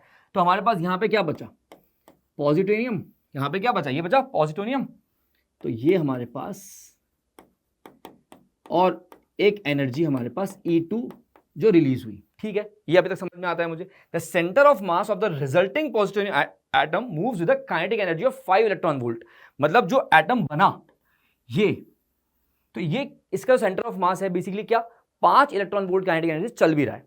ठीक है सर,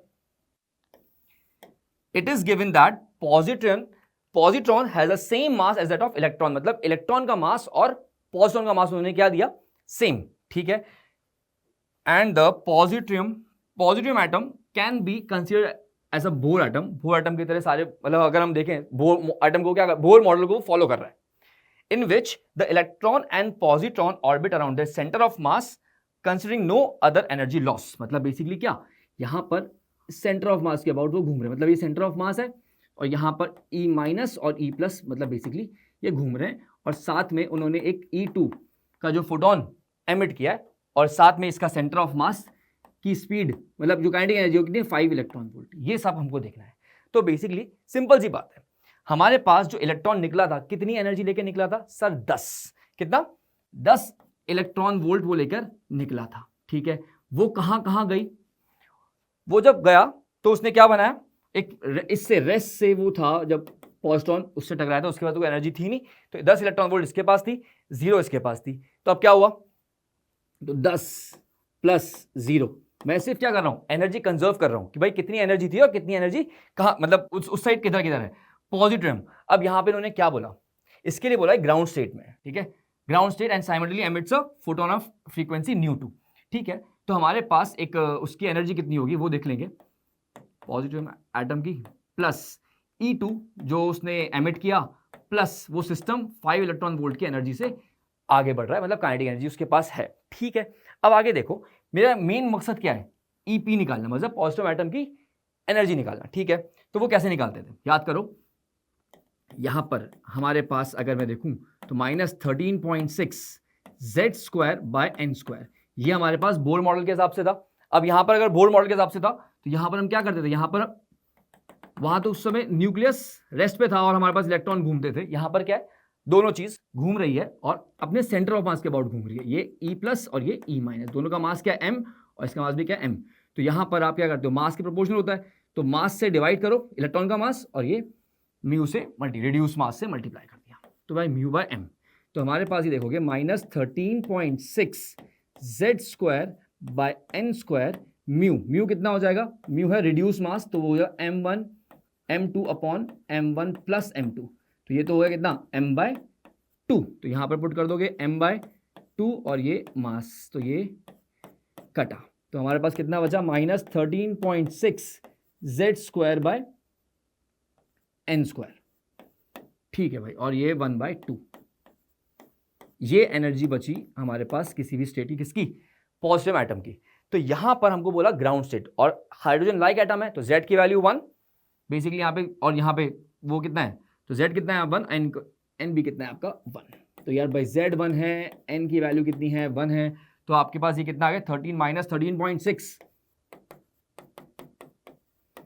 अपॉन 2, मतलब 6.8। ठीक है, तो यार ये हमारे पास हो गया। अब एनर्जी कंजर्व कर दो पूरा इक्वेशन में, 10 electron volt is equal to कितनी, -6.8 प्लस E2, ये मुझे निकालना है, प्लस 5 इलेक्ट्रॉन वोल्ट। ठीक है, तो जो फोटोन एमिट हुआ उसकी एनर्जी कितनी थी, E2, तो इसको सॉल्व करो तो 10 - 5 5, और ये हो गया 6.8, तो E2 is equals to 6.8 plus 5, तो ये हो गया हमारे पास 11.8 इलेक्ट्रॉन वोल्ट।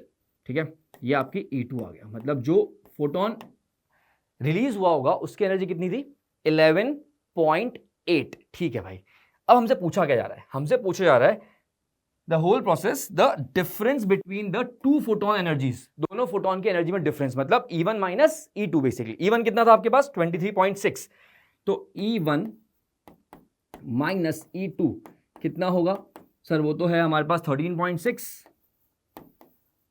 23.6 कितना था वो 23.6, तो ये हमारे पास हो गया 23.6 माइनस 11.8, इसको अगर करोगे कितना आ जाएगा, ये 11.8 इलेक्ट्रॉन वोल्ट, कितना आ जाएगा 11.8 इलेक्ट्रॉन वोल्ट। तो ये एनर्जी का डिफरेंस है, ठीक है, और ये सवाल में पूछा था, तो ये आपका हुआ आंसर 11.80 इलेक्ट्रॉन वोल्ट, ठीक है। चलो अब हम बढ़ते हैं नेक्स्ट सवाल की तरफ। तो इसमें बहुत ही सिंपल, हमने सिर्फ एनर्जी कंजर्व किया और हमें पता होना चाहिए कि पॉजिटिव टर्म की अगर एटम है तो उसकी एनर्जी स्टेट की एनर्जी कैसे लिखी जाती है, तो ये थी, ठीक है। चलो आगे देखते हैं अगला सवाल। ये किस पे बेस्ड है भाई, ये है थर्मोडायनेमिक्स पे।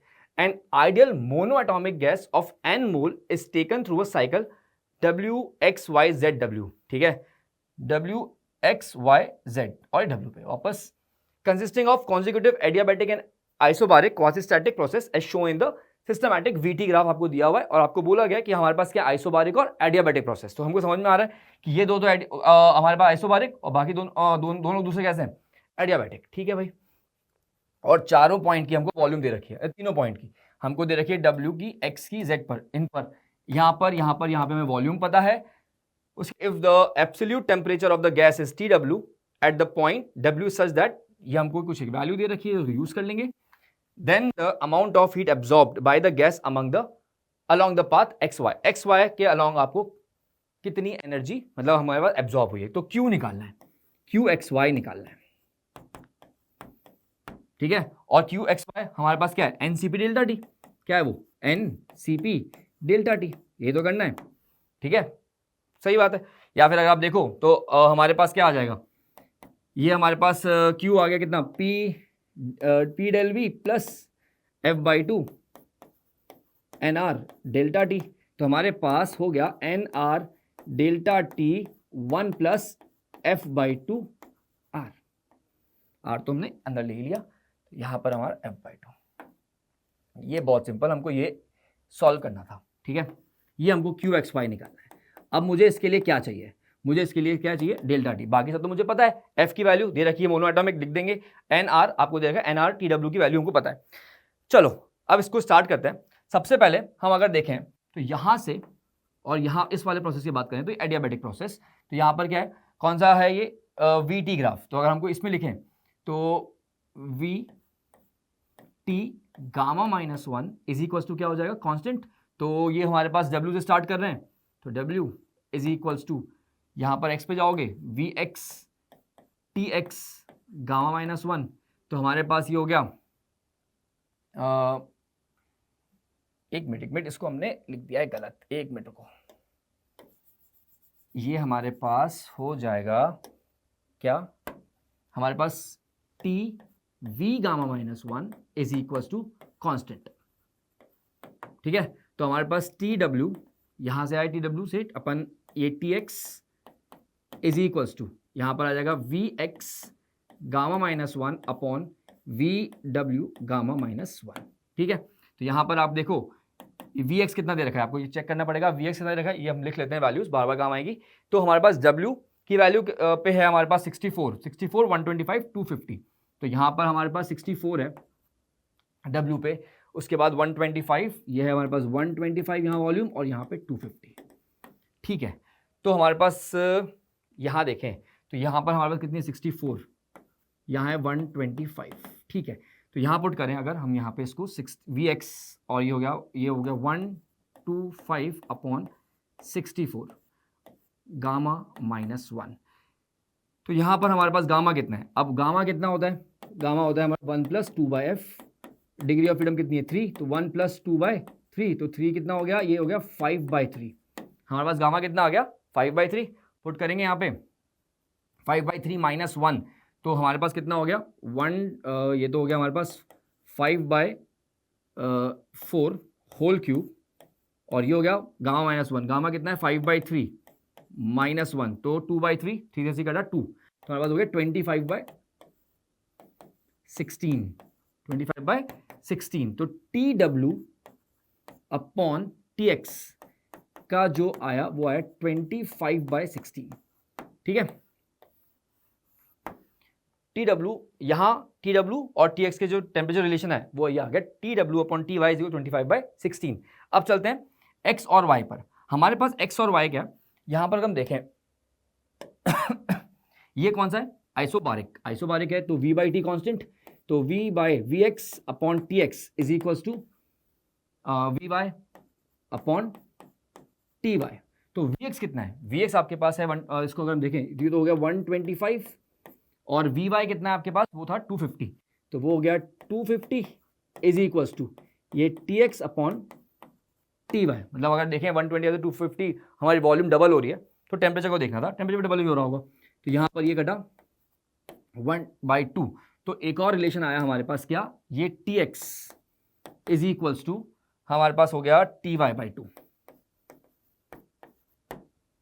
ये हमारे पास एक रिलेशन आ गया। ठीक, तो यहाँ पर हमारे पास ये तो x था ना, एक रिलेशन हमारे पास ये आ गया। अब हमको चाहिए क्या था, हमको चाहिए था ये, यहाँ पर आप देखो तो ये डेल्टा T कितना है, तो यहाँ पर हमारे पास NR डेल्टा T, हम कहाँ से कहाँ जा रहे हैं, हम जा रहे हैं x से y, तो हमें चाहिए था TY minus TX, TY minus TX और ये 1 + F/2, तो ये 2 + 3 5/2, क्योंकि डिग्री ऑफ फ्रीडम कितनी थी, 5/2 है, डिग्री फ्रीडम कितना था हमारे पास, ये हमारे पास हो गया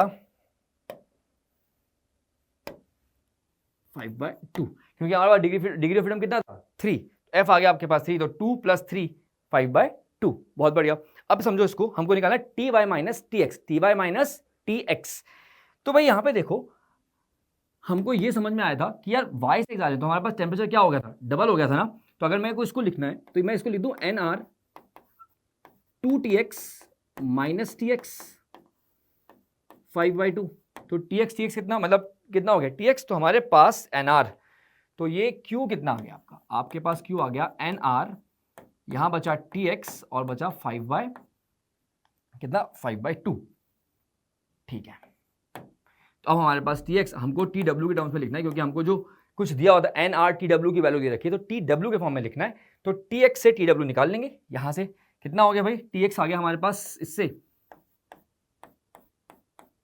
TX आ गया आपका 16/25, 16/25 TW, ठीक है, तो ये 16/25 TW 5/2, ठीक है, ये इससे कटा 5 और ये इससे कटा 8, तो मेरे पास जो आंसर आया वो आया 8/5 NRTW, और NRTW की वैल्यू उन्होंने दे रखी कितनी है 1, ठीक है, तो हमारे पास जो वैल्यू आई वो आई 8/5 × 1 जूल। तो यहाँ पर 8/5 कितना हो गया, अगर मैं देखूँ ये Q तो कितना हो गया, ये 5 1 अगर हम देखें तो 1.36, तो हमारे पास Q की वैल्यू कितनी आ गई 1.6 जूल, क्योंकि हमको यहाँ पे NRTW की वैल्यू कितनी रखी है 1 जूल, ठीक है। तो हमारे पास वैल्यू, हमारा जो आंसर आया, हमें क्या चाहिए था, इन जूल में आंसर चाहिए, अमाउंट ऑफ हीट एब्जॉर्ब्ड, तो कितना आ गया 1.6 जूल, तो ये इंटीजर, ये आपका आंसर, ठीक। बहुत सिंपल सवाल, मतलब बहुत बेसिक, दो एडियाबैटिक प्रोसेस थे, एक आइसोबारिक था, आपको सिर्फ टेम्परेचर डिफरेंस रखना था और आपको क्यू निकालना था, तो वो आइसोबारिक प्रोसेस में निकालना था, तो बेसिकली क्या था वो NCP डेल्टा T। तो अगर आप वैसे नहीं लिखना चाहते हो तो हमने डायरेक्ट फॉर्मूला भी डायरेक्ट दिखाया आपको, तो NCP डेल्टा T, उसमें पुट की वैल्यूज, तो Q की वैल्यू कितनी आ गई 1.6 जूल, ठीक है भाई। आगे देखते हैं अब सवाल क्या है, ये सवाल में क्या पूछा, जियो स्टेशन सैटेलाइट, ग्रेविटेशनल सवाल है, about the equator is orbiting around the earth at a fixed distance r1, ठीक है। एक हमारे पास एक ये ऑर्बिट ले लेते हैं, ये r1 रेडियस पर कोई जियो स्टेशनरी सैटेलाइट हमारे पास ऑर्बिट कर रही है, ठीक है। अब क्या बोला, a second satellite is orbiting in the equatorial plane in the opposite direction to the earth rotation at a distance r2 और from the centre of the earth, और हमको ये रिलेशन दिया हुआ है r1 is equals to 1.21 times of r2। तो इससे मुझे साफ दिखता है कि r1 हमारे पास क्या है, बड़ा है, r1 कितना है r2 से बड़ा है, 1.21 टाइम्स है, तो बेसिकली वो जो दूसरा वाला होगा वो कहीं अंदर होगा, मान लो ये, तो ये सेंटर ऑफ अर्थ मान लेता हूँ, और ये हमारे पास एक और सैटेलाइट यहाँ पर, ठीक है, GS, ये हमारे पास जियो स्टेशन सैटेलाइट जो दे रखी थी r1 रेडियस पर, और दूसरी वाली हमारे पास क्या है R2 रेडियस पर ये हमारे पास एक और सैटेलाइट, मैं इसको S लिख देता हूँ, ठीक है। अभी दोनों घूम रही है, दोनों को बोला क्या, अपोजिट डायरेक्शन, क्या बोला, इन द अपोजिट डायरेक्शन, और एक ही प्लेन में, इक्वेटोरियल प्लेन। तो हमारे पास एक जा रहा है इधर, मतलब अगर ये इधर जा रहा है तो ये इधर की तरफ है ओमेगा, ये ऐसा इन्होंने सवाल में बताया। The time period of the second satellite S measured from the Jio stationery satellite. सब कुछ इंपॉर्टेंट बात यही थी कि आपको पूछा क्या जा रहा है, आपको पूछा time period of the second satellite मतलब एस से देखना है, S measured from the time period किसका, एस का, कहां से मेजर हो रहा है, जियो स्टेशनरी सैटेलाइट, जो मैंने जीएस से नोट किया हुआ है। तो इस 24/p आज द वैल्यू ऑफ PS। तो भाई देखो यहां पर सबसे पहले तो आपको ये दिया हुआ है, हमको ये पता है कि T1 क्यूब, मतलब अगर मैं टाइम के लिए बात करूं तो T, यहां पर अगर हम देखें तो T² is proportional to R cube, ठीक है, T is proportional to D² proportional R cube. तो यहां पर हम देखें ये T1 upon T2 is equals to R1 upon R2 की होल पावर 3/2, ठीक है। हमको दिया हुआ है R1 is equals to 1.21 times of R2, ठीक है, R1 बड़ा था ना, R1 is equals to 1.21 times of R2। अब क्या हुआ, यहां पर आप देखो R1 को बड़ी अच्छी वैल्यूज दे रखी है, R1 की वैल्यू देखो क्या लिखूं, 1.21 times of R2 upon R2 की पावर 3/2। R2 से R2 मरा, यहां पर ये हो गया 0.1 का ये स्क्वायर होगा, 2 कट जाएगा, तो यहां पे क्या बचा 1.1, तो 1.1 का होल क्यूब, तो ये हो गया 1.331। ये तो आपका T1 अपॉन T2 का रेशो आ गया, T1/T2 का रेशो। अब पूछा क्या उन्होंने पूछा है time period of the second satellite as measured from the geo station satellite, ठीक है। तो अब यह बात देखो, टाइम पीरियड किसे बोलोगे, अगर मान लो ये किसी इस पॉइंट पर है, ठीक है, मैं जियो स्टेशन सैटेलाइट में देखकर देखूं तो अभी हमारे पास एस यहां पर है, बैठ के देखूं तो एस यहां पर है, तो इसको टाइम पीरियड कैसे नोट करूंगा कि जब ये वापस इसी पोजीशन में कहीं ना कहीं, जरूरी नहीं कि घूमकर पूरा वापस आए, जरूरी नहीं सेम पोजीशन में मिले, हो सकता है कहीं ना कहीं यहीं मिल रहे हो, तो ये इसका यहां पे क्या हो जाएगा टाइम पीरियड। तो अगर आप रेडियस वेक्टर को देखो तो उसके हिसाब से अगर हम देखें तो यहां पर हमारे पास जो ओमेगा है किसका, अगर ये एक ये, तो यहां पर एक ये था हमारे पास R2 और ये था हमारे पास R1, ठीक है।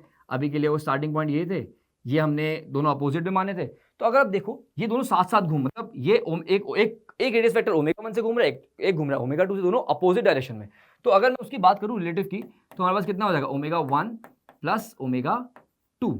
टाइम पीरियड अगर निकालना है तो 2π/t जो मुझे रिक्वायर्ड है, जो देखा मुझे वहां पे, और ये 2π/t1 प्लस 2π/t2, ठीक है, 2π साफ, क्योंकि एक ओमेगा 1 इस डायरेक्शन में था, मतलब ये R1 R2, मान लो फॉर एग्जांपल मैंने क्या माना था R2 ऊपर की तरफ, ठीक है, तो वो मैंने इधर की तरफ घुमा दिया ओमेगा 2, और R1 वेक्टर ये बेसिकली ये वाला, ये मैंने इसकी तरफ घुमा दिया, ठीक है, ऐसे घूम रहे, ठीक है।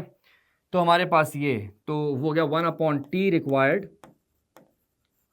Is equals to 1/t1। अब T1 प्लस 1/t2, मुझे क्या दिया हुआ है T1/t2, मुझे निकाल चुके हम T1/t2 वो है 1.331। ये अभी हम इससे पहले वाली इक्वेशन से निकाल के लाए, और हमें क्या दिया हुआ है, वो जो T रिक्वायर्ड है वो दे रखा है कुछ 24/p के टर्म्स में, ठीक है। तो T रिक्वायर्ड लिखते हैं, हमको सब कुछ T1 में देख लेते हैं, तो 1/t1 प्लस 1/t2 को लिख देते हैं अपन, क्या T2 को लिख देते हैं T1/1.331, ठीक है ना, समझ में आया। T2 को मैंने क्या लिखा, T2 को मैंने यहां से लिख दिया T1/1.331, तो 1.331 ऊपर चला गया, तो ये हो गया हमारे पास 1 प्लस 1.331 अपॉन T1, तो ये हो गया 2.331 अपॉन T1, ठीक है, ये आपका 1/t रिक्वायर्ड, और आपको जो T रिक्वायर्ड है वो ये आ गया हमारे पास कितना, T1/2.331, और T1 कितना है 24 आवर्स, और ये 2.331। तो तो अगर मैं जो आपको सवाल दिया हुआ है जिससे आपको कंपेयर करना था वो कितना था 24/P, तो इसके हिसाब से P की वैल्यू कितनी आ गई, P की वैल्यू आ गई 2.331। ठीक है भाई, ये आपका आंसर। क्या बात समझ आती है? तो बहुत बेसिक, हमने सिर्फ क्या किया है यहाँ पे सवाल आपको टाइम का रिलेशन निकाला पहले और फिर आपको ओमेगा के रिलेशन से हमने P की वैल्यू जो दे रखी थी उसके मतलब जिससे कंपेयर करना था हमको वो हमने P निकाले 2.331। आई होप आपको ये 4 सवाल बहुत अच्छे से समझ आए होंगे। और इसमें जो आपने देखा होगा कुछ सवाल मतलब स्टार्टिंग अगर पहला दो सवाल देखूं तो वो मतलब अगर उसको मॉडर्न फिजिक्स वाले सवाल को छोड़ दो तो पहला जो सवाल कराया मैंने वो ये वाला सवाल, इससे पहले वाला सवाल, वो सब क्या है मतलब बेसिकली कहीं ना कहीं आपको नोट्स में मिल जाते हैं। तो पेपर ओवरऑल हमें क्या लगा, इजी। मतलब इजी इसलिए बोल रहा हूँ क्योंकि ये सवाल सब देखे देखे से आपके मॉड्यूल में, आपके शीट में, आपके नोट्स में वो सवाल हमको दिख जाते हैं। ठीक है, तो आई होप आपको ये चीज़ सब एकदम अच्छा समझ आया होगा। आई होप आपका पेपर भी बहुत अच्छा गया होगा। आप जो आंसर हम लोग निकाल के ला रहे हो वही आंसर आपके भी आए हों। ठीक है, सो अब हमारे पास आएंगे आगे गगन सर जो आपको आगे कंटिन्यू करेंगे, कुछ सवाल वो भी लेकर आ रहे हैं। तो बाय बाय। तो माय डियर, आपने पेपर 2 के बहुत सारे फिजिक्स के क्वेश्चन देख लिए होंगे। अब मैं आगे के क्वेश्चन जो बचे हुए हैं उन्हें डिस्कस करने जा रहा हूं। माय डियर, पहला क्वेश्चन ये रहा, क्वेश्चन नंबर 13। अगर आपने इस क्वेश्चन को ध्यान से पढ़ा होगा, देखा होगा, तो आपको समझ में आ गया होगा कि ये क्लास नोट से डायरेक्ट सवाल आ गया है। जब आप थर्मोडायनामिक्स स्टार्ट करते हैं, इक्विलिब्रियम के बारे में पढ़ते हैं, इसी तरीके का सवाल आपको कराया जाता है। ये तो काफी आसान हो गया, तो थोड़ा आपको क्लास नोट्स में जो देखा होगा थोड़ा एक लेवल ऊपर ही होगा। तो देखिए इस सवाल को किस तरीके से अप्रोच करते हैं। मैं आशा करता हूं कि ये सवाल आप सभी लोग सही कर आए होंगे। इस सवाल में क्या बोल रखा है, इस सवाल में बोल रखा है कि the left and right compartment of the thermal isolated container. आपको एक कंटेनर दे रखा है, वो कैसे थर्मली आइसोलेटेड है, उसको जिसकी लेंथ कितनी दे रखी है, जिसकी लेंथ L दे रखी है, उसको सेपरेट कर रखा है एक थर्मल कंडक्टिंग मूवेबल पिस्टन से सेपरेट कर रखा है। थर्मल कंडक्टिंग, इससे मुझे क्या समझ में आ रहा है, इससे मुझे समझ में आ रहा है कि साफ टेम्परेचर बराबर होगा। हम आइडिया इसमें क्या बोल रखा है, the left and right compartment are filled by 3/2, मतलब लेफ्ट कंपार्टमेंट में आपको जो मोल दे रखे हैं वो 3/2 दे रखे हैं और राइट कंपार्टमेंट में जो मोल दे रखे हैं वो 1 मोल दे रखे हैं आइडियल गैस के। The left compartment of the piston is attach by the spring, spring से अटैच है जिसका स्प्रिंग कांस्टेंट K दे रखा है, उसकी नेचुरल लेंथ 2L/5 दे रखी है। इन अ थर्मोडायनामिक इक्विलिब्रियम, अब देखिए थर्मोडायनामिक इक्विलिब्रियम की बात हो रही है, the piston is at distance L/2, आपकी पिस्टन L/2 डिस्टेंस पर है। आई होप आपको ये चीज क्लियर होगी। From the left and the right edge, of course अगर ये पूरा L लेंथ है तो ये भी L/2, ये भी L/2 हो गया। अब आपसे क्या पूछा गया है, अंडर द अबव कंडीशन आपको बताना है कि राइट चैम्बर में प्रेशर कितना होगा और आपको प्रेशर का एक्सप्रेशन कुछ इस तरीके से दे रखा है। आपको इसमें किसकी वैल्यू बतानी है, आपको इस अल्फा की वैल्यू बतानी है। तो बहुत आसान सवाल है। जब भी इस तरीके के सवाल आते हैं, आप सभी को पता है, जब थर्मल इक्विलिब्रियम के सवाल आ रहे हैं तो सबसे पहला काम क्या होता है, आपको फ्री बॉडी डायग्राम बनाना होता है। किसका, पिस्टन का। तो अगर मैं चलता हूं और पिस्टन का फ्री बॉडी डायग्राम बनाता हूं, उससे पहले पिस्टन के फ्री बॉडी डायग्राम बनाने से पहले मैं इसमें कुछ डेटा लिख लेता हूं।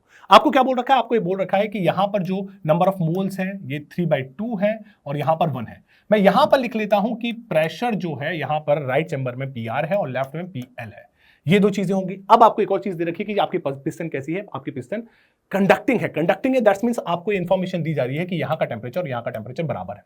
सिंपल, अब सवाल हो चुका है। अब आप इसका फ्री बॉडी डायग्राम बनाइए और बड़े आराम से आप सवाल को सॉल्व कर सकते हैं। देखिए कोई बोलोगा सवाल तो सॉल्व की, सवाल स्टार्ट ही नहीं किया, सर ने बोल दिया हो गया। देखिए हो गया, बिल्कुल सिंपल सवाल है बेटा। अगर मैं इस पिस्टन का फ्री बॉडी डायग्राम बनाता हूं माय डियर, तो मुझे बताइए इस पिस्टन पर कौन कौन से फोर्सेस लग रहे होंगे। एक जो राइट चैम्बर में गैस है वो फोर्स लगा रही होगी इस दिशा में, वो कितना लगा रही होगी, PR मल्टीप्लाई बाय इसका क्रॉस सेक्शन एरिया। दूसरा फोर्स जो लेफ्ट चैम्बर में गैस है वो फोर्स लगा रही होगी, वो कितना, PL मल्टीप्लाई बाय एरिया। और एक और फोर्स होगा my dear spring force. Spring force किस दिशा में फोर्स लगाती है, हमेशा टुवर्ड्स नेचुरल लेंथ लगाती है। अभी आपकी स्प्रिंग नेचुरल लेंथ से क्या है, नेचुरल लेंथ से ज्यादा है।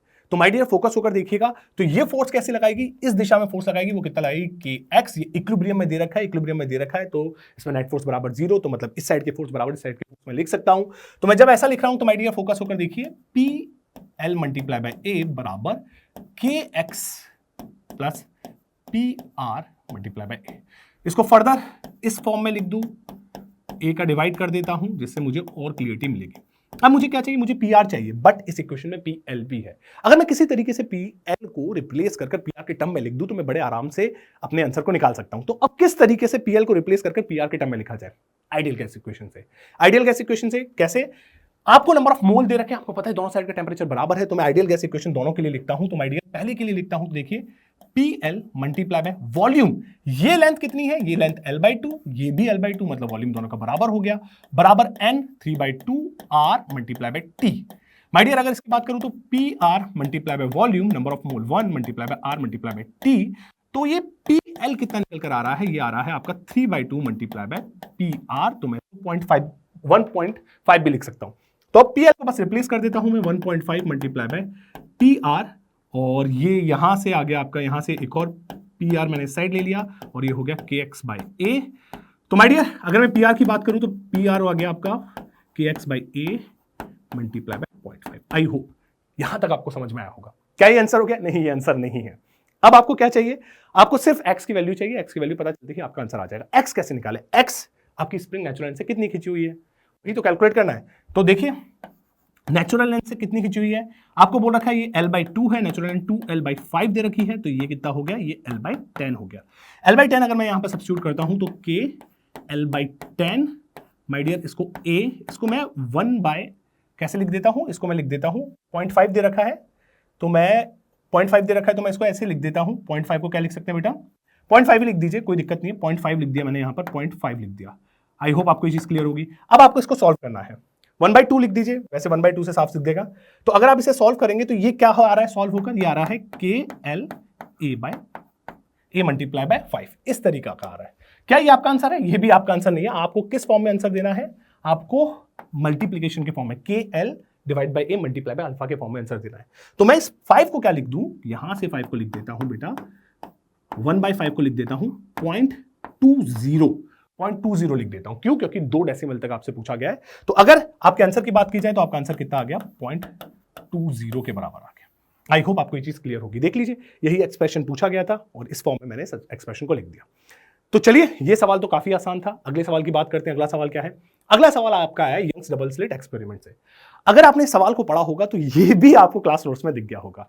बिल्कुल इसी तरीके का क्वेश्चन हम क्लास नोट्स में कराते हैं। ऑफ कोर्स ऐसा हो सकता है कि जो आपने ये जो ग्लास वेजेस दे रखे हैं, हम कुछ और अलग शेप के ले लें, पर क्वेश्चन डुएबल था, बड़े आराम से आप इस क्वेश्चन को कर सकते थे। ऐसा कुछ नहीं था, डायरेक्ट फॉर्मूला था, आप डायरेक्ट आंसर निकाल सकते थे। देखिए क्या बोल रखा है सवाल में। इस सवाल में बोल रखा है, in a young double slit experiment, a combination of two glass wedges A and B having a refractive index 1.7 and 1.5 respectively are placed in the front of the slits as shown in the figure. The separation between the slit D बराबर 2 mm. Separation between the slit आपको D बराबर 2 mm दे रखा है, यहाँ पर 2 mm दे रखा है। And the shortest distance between the slits and the screen और इसके बीच में shortest distance कितना दे रखा है, capital D 2 metre. Thickness of the combination of a wedge T बराबर 12 माइक्रोमीटर दे रखा है। ये 12 माइक्रोमीटर दे रखा है। ये क्या दे रखा है, ये आपको 12 माइक्रोमीटर दे रखा है। अब माय डियर, आपसे क्या पूछा गया है, the value of L as shown in figure is 1 mm। आपको L की वैल्यू 1 mm दे रखी है। Neglect the reflective effect at the slant interface of the wedge due to the combination of the wedges, the central maxima shifted. Of course जैसे ही आपने यहां पर क्या लगाया, यहां पर अपने स्लिट्स लगा दी, मतलब स्लिट्स के आगे आपने क्या लगा दिया, ये वेजेस लगा दिए ग्लास के, तो ऑफ कोर्स सेंटर मैक्सिमा अब यहां पर नहीं बनेगा, कहीं ना कहीं शिफ्ट होगा। कहां शिफ्ट होगा, आप सोचकर बताइए। कितने लोगों को समझ में आ रहा है कि जो सेंटर मैक्सिमा है वो थोड़ा ऊपर शिफ्ट हो जाएगा?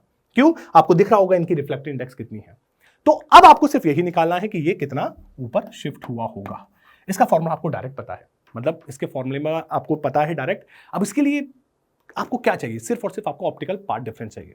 अगर आपको एक बार ऑप्टिकल पार्ट डिफरेंस पता चल जाए तो आप बड़े आराम से इस आंसर को निकाल सकते हैं। तो चलिए अगले पेज पर ऑप्टिकल पार्ट डिफरेंस कैलकुलेट करते हैं और डायरेक्ट y की वैल्यू निकाल के दिखाते हैं। तो देखिए, इस फिगर को मैं क्या करता हूं, थोड़ा बड़ा बना देता हूं, जिससे आपको थोड़ी सी क्लियरिटी आए। इसको मैं थोड़ा सा बड़ा बना देता हूं, ये देखिए। Is it okay? अब क्या क्या दे रखा है, ये आपको L दे रखा है, ये आपको L दे रखा है, और ये सेपरेशन आपको कितना दे रखा है, 2 mm। L कितना दे रखा है, L आपको 1 दे रखा है, ये भी कितना दे रखा है, 1 दे रखा है। इसमें ये B है बेटा, ये B है, ये A है। B कितना दे रखा है, B की रिफ्लेक्टिव इंडेक्स कितनी दे रखी है, 1.5, A की 1.7, इसकी 1.5, इसकी 1.7 दे रखी है। अब मुझे सिर्फ ऑप्टिकल पार्ट डिफरेंस निकालना है। ऑप्टिकल पार्ट डिफरेंस निकलते ही मेरा आंसर आ जाएगा। तो देखिए, ऑप्टिकल पार्ट डिफरेंस कैसे कैलकुलेट की जाए। ऑप्टिकल पार्ट डिफरेंस निकालने के लिए मुझे क्या क्या चाहिए होगा। मुझे सिंपल ये वाला सेपरेशन और ये वाला सेपरेशन पता चल जाए तो मैं ऑप्टिकल पार्ट डिफरेंस निकाल लूंगा। आप कैसे निकालूं? आप देखिए इस बड़े वाले ट्रायंगल को देखिए और छोटे वाले ट्रायंगल को देखिए, यहां से आप कैलकुलेट कर सकते हैं। जैसे अगर मैं इसे बोलता हूं कि ये मेरा टी डैश है, तो इस छोटे वाले ट्रायंगल को देखिए, तो छोटे वाले ट्रायंगल में लिखता हूं मैं, देखिए ये 1 या फिर L divide by T dash बराबर, बड़ा वाला ट्रायंगल देखूंगा तो ये हो गया, ये हो गया 4 डिवाइड बाय ये कितना दे रखा है, ये 12। तो माय डियर फोकस होकर देखिएगा, यहां से जो टी डैश निकल कर आएगा वो 3 माइक्रोमीटर निकलेगा। ये चीज आपको समझनी है, 3 माइक्रोमीटर निकलेगा ना माइक्रोमीटर में। तो अगर ये 3 माइक्रोमीटर आ गया, तो माय डियर ये कितना हो गया, ये 9 माइक्रोमीटर हो गया। अब आपका आंसर आ गया। कैसे? ऑप्टिकल पार्ट डिफरेंस लिखिए, बड़े आराम से आप बाय कैलकुलेट कर लेंगे। मैं ऑप्टिकल पार्ट डिफरेंस और लिख देता हूं। ऑप्टिकल पार्ट डिफरेंस देख लिए बेटा, मैं लिखने जा रहा हूं डेल्टा एक्स लिखने जा रहा हूं। तो ये कितना होगा माय डियर, पहले इसके लिए तो ये कैसे लिखूंगा, मैं लिखूंगा 3 माइक्रोमीटर मल्टीप्लीकेशन किससे, इसकी रिफ्रैक्टिव इंडेक्स कितनी है 1.5 प्लस 9 माइक्रोमीटर मल्टीप्लीकेशन 1.7 माइनस कर देता हूं माइनस किससे बेटा, नीचे वाले से। तो माइनस करूंगा तो देखिए इसका कितना है 1.5 9 micrometre multiply by 1.5 plus 3 micrometre multiply by 1.7, यहां ऐसे लिख दिया। जब आप इसे सॉल्व करेंगे तो ये कितना आ रहा होगा 6 माइक्रोमीटर मल्टीप्लाई बाय 0.2। यहां तक आपको आई होप, मैं आशा करता हूं बहुत आराम से समझ में आया होगा। अब माय डियर फोकस होकर देखिएगा, ये डेल्टा एक्स को मैं किसके बराबर लिख सकता हूं, डेल्टा एक्स को मैं लिख सकता हूं Y D by capital D. तो जब मैं इसको सॉल्व कर रहा हूं तो मुझे y निकालना है, कितना शिफ्ट हुआ वही तो y होता है। तो y किसके बराबर आ गया बेटा, y बराबर आ गया आपका delta x multiply by d divide by small d। Value substitute कर दीजिए, बड़े आराम से आंसर आ जाएगा। इसकी value 6 multiply by 10 the power -3, capital D की वैल्यू, और सॉरी इसको 0.2 भी मल्टीप्लाई करूं, कैपिटल D की वैल्यू कितनी दे रखी है, कैपिटल D की वैल्यू दे रखी है 2 मीटर, कैपिटल D की वैल्यू 2 मीटर। स्मॉल d की वैल्यू कितनी दे रखी है, स्मॉल d की वैल्यू दे रखी है 2 mm 10 the power -3, 10 the power, अच्छा ये माइक्रो है तो 10 दी पावर -6 होगा। तो माय डियर फोकस होकर देखिए, ये क्या क्या कैंसिल हो गया, ये कैंसिल हो गया, 10 दी पावर 6 आ गया, तो ये हो गया 12, ये आ गया आपका सॉल्व होकर देखिए 10 दी पावर -6, 10 दी पावर -3, तो -3 ऊपर जाएगा तो +3, तो ये हो गया आपका 1.6612, 1.2 मल्टीप्लाई बाय 10 दी पावर -3। तो आपका आंसर कितना हो जाएगा, आपको mm में आंसर देना है, आपको इसमें देना है mm में आंसर देना है, तो आपका आंसर 2 डिजिट तक कितना आ जाएगा, आपका आ जाएगा 1.20 mm आपका आंसर आ गया। आई होप, मैं आशा करता हूं कि ये चीज आपको बहुत बेहतर तरीके से समझ में आई होगी। तो चलिए अब क्या करते हैं, अब हम अगले क्वेश्चन पर मूव करते हैं। अगला क्वेश्चन ये रहा, ये क्वेश्चन अच्छा क्वेश्चन था, ऑफकोर्स काइनेमेटिक्स का क्वेश्चन है। अब इस क्वेश्चन में क्या बोल रखा है समझते हैं। The projectile of mass 200 gram is launched in a viscous medium at an angle 60 degree with the horizontal with an initial velocity 270 आपको दे रखी है। It's experience a viscous drag force F बराबर -CV where the drag coefficient आपको दे रखा है, V instantaneous velocity of projectile, the projectile hits the vertical wall after 2 seconds and E बराबर 0.2 E exponential point E बराबर कितना दे रखा है 2.7, the horizontal distance of the wall from the point of the projection आपको बताना है। अब देखिएगा ध्यान से, इस सवाल में क्या हुआ, इस सवाल में बहुत से लोगों ने देखिए दोनों अप्रोचेस से आंसर सही निकलेगा। इसमें क्या हुआ, इसमें ग्रेविटी के बारे में कुछ बात नहीं करी गई। तो अगर मैं बिना ग्रेविटी को लेकर इस सवाल को अप्रोच करता हूं तो भी मेरा आंसर सही आएगा, और मैं अगर ग्रेविटी को कंसीडर करके इस सवाल को सॉल्व करता हूं तो भी मेरा आंसर सही आएगा। दोनों चीजों से मेरा आंसर सही आएगा। अंतर कहां होगा, अंतर होगा पाथ में, कि जो आपके पार्टिकल का पाथ है ना वो अलग हो जाएगा। अगर मैं ग्रेविटी को कंसीडर नहीं करता तो path of course straight line हो जाएगा, अगर मैं ग्रेविटी को कंसीडर करता हूं तो पाथ आपको पता है प्रोजेक्टाइल टाइप का होगा। तो आई होप आपको ये चीज क्लियर होगी। तो ये मैं अब किससे करता हूं, सर आप किससे करोगे, मैं ग्रेविटी को कंसीडर करके कर देता हूं। दोनों तरीके से हो सकता है, दोनों तरीके से आंसर सेम आएगा। ठीक है जी, तो मैं मान लेता हूं माय डियर, फोकस होकर देखिए, अगले पेज पे चलते हैं, कि ये आपकी दीवार दे रखी है, ये आपकी दीवार दे रखी है, यहां से आपने प्रोजेक्टाइल किया है 60 डिग्री पे, और कितनी दे रखी है 270 दे रखी है। इसका पाथ कुछ इस तरीके से होगा, आपको ये x निकालना है। कितनी सेकंड में? 2 सेकंड में टकरा रहा है, t बराबर 2 सेकंड में आपको x निकालना है। अब आप समझ गए होंगे कि ऐसा क्यों हो रहा है कि सर आप ग्रेविटी को कंसीडर कर रहे हैं, नहीं कर रहे हैं, तो भी आंसर सेम आ रहा है। ऐसा इसलिए हो रहा है क्योंकि सिर्फ और सिर्फ मुझे x दिशा की बात करनी है, और x दिशा में अगर बात की जाए तो g का कोई इफेक्ट नहीं आ रहा है, g परपेंडिकुलर है x के। आई होप आपको ये चीज क्लियर हो गई होगी। तो चलिए अब मुझे सिर्फ और सिर्फ x फाइंड करना है। कैसे फाइंड किया जाए? x को फाइंड करने के लिए माय डियर फोकस होकर देखिए। सबसे पहले मैं फोर्स लिख लेता हूं। फोर्स कितना लग रहा है? अगर मैं फोर्स की बात करूंगा, किसी भी इंस्टेंट की अगर मैं बात करूं तो फोर्स कितना लग रहा होगा? फोर्स F बराबर कितना दे रखा है बेटू? कितना दे रखा है? -cx एक डायरेक्ट फोर्स लग रहा है और mg नीचे की तरफ। तो मैं इसको अगर मैं तोड़ के लिखता हूं तो मुझे ज्यादा फायदा होगा। मैं vx i cap vy j cap इस इंस्टेंट पे लिख रहा हूं, और my dear plus mg minus का j कैप लिख दिया, मतलब माइनस का j कैप आ गया नीचे की तरफ। आई होप आपको ये फोर्स समझ में आ गया होगा। अभी माइनस का j कैप नीचे की तरफ है, हमें किससे मतलब है? हमें सिर्फ और सिर्फ कौन से फोर्स से मतलब है? जो कि x एक्सिस के अलोंग लग रहा है। तो x एक्सिस के अलोंग की बात की जाए तो x एक्सिस के अलोंग मैं ऐसे लिख सकता हूं, देखना x एक्सिस के अलोंग फोर्स कौन सा आ रहा है? अगर मैं सिर्फ और सिर्फ x एक्सिस की बात करूं तो ये आ रहा है -vx i cap. I hope आपको ये चीज क्लियर हो गई होगी।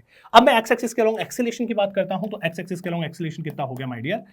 मास का डिवाइड कर देता हूं। जैसे ही मैंने मास का डिवाइड किया तो ये vx हो गया। मास का डिवाइड करूंगा तो माय डियर फोकस होकर देखिए, c की वैल्यू कितनी दे रखी है आपको? c की वैल्यू दे रखी है 0.1, मास दे रखा है 200 ग्राम, तो 0.1 डिवाइड बाय 0.2 1/2 हो गया।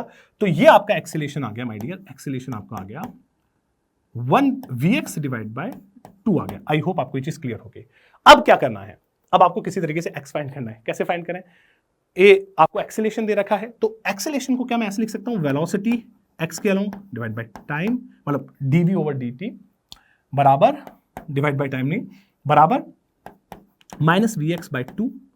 अब देखिएगा साफ साफ इंटीग्रेशन का माहौल बन रहा है। अगर मैं इंटीग्रेशन करता हूं तो यहां पर ये vx आ गया, यहां पर माइनस dt बाय 2 आ गया। अब लिमिट क्या लगानी है वो आपको सोचनी है। लिमिट कैसे लगाओगे? लिमिट t बराबर 0 पर आप देखिए कि vx मतलब x डायरेक्शन की बात हो रही है, तो वेलोसिटी कितनी है? वेलोसिटी कितनी होगी? अगर मैं इसका कंपोनेंट लूं x डायरेक्शन में तो 270 cos 60 तो 1/2 मतलब 135।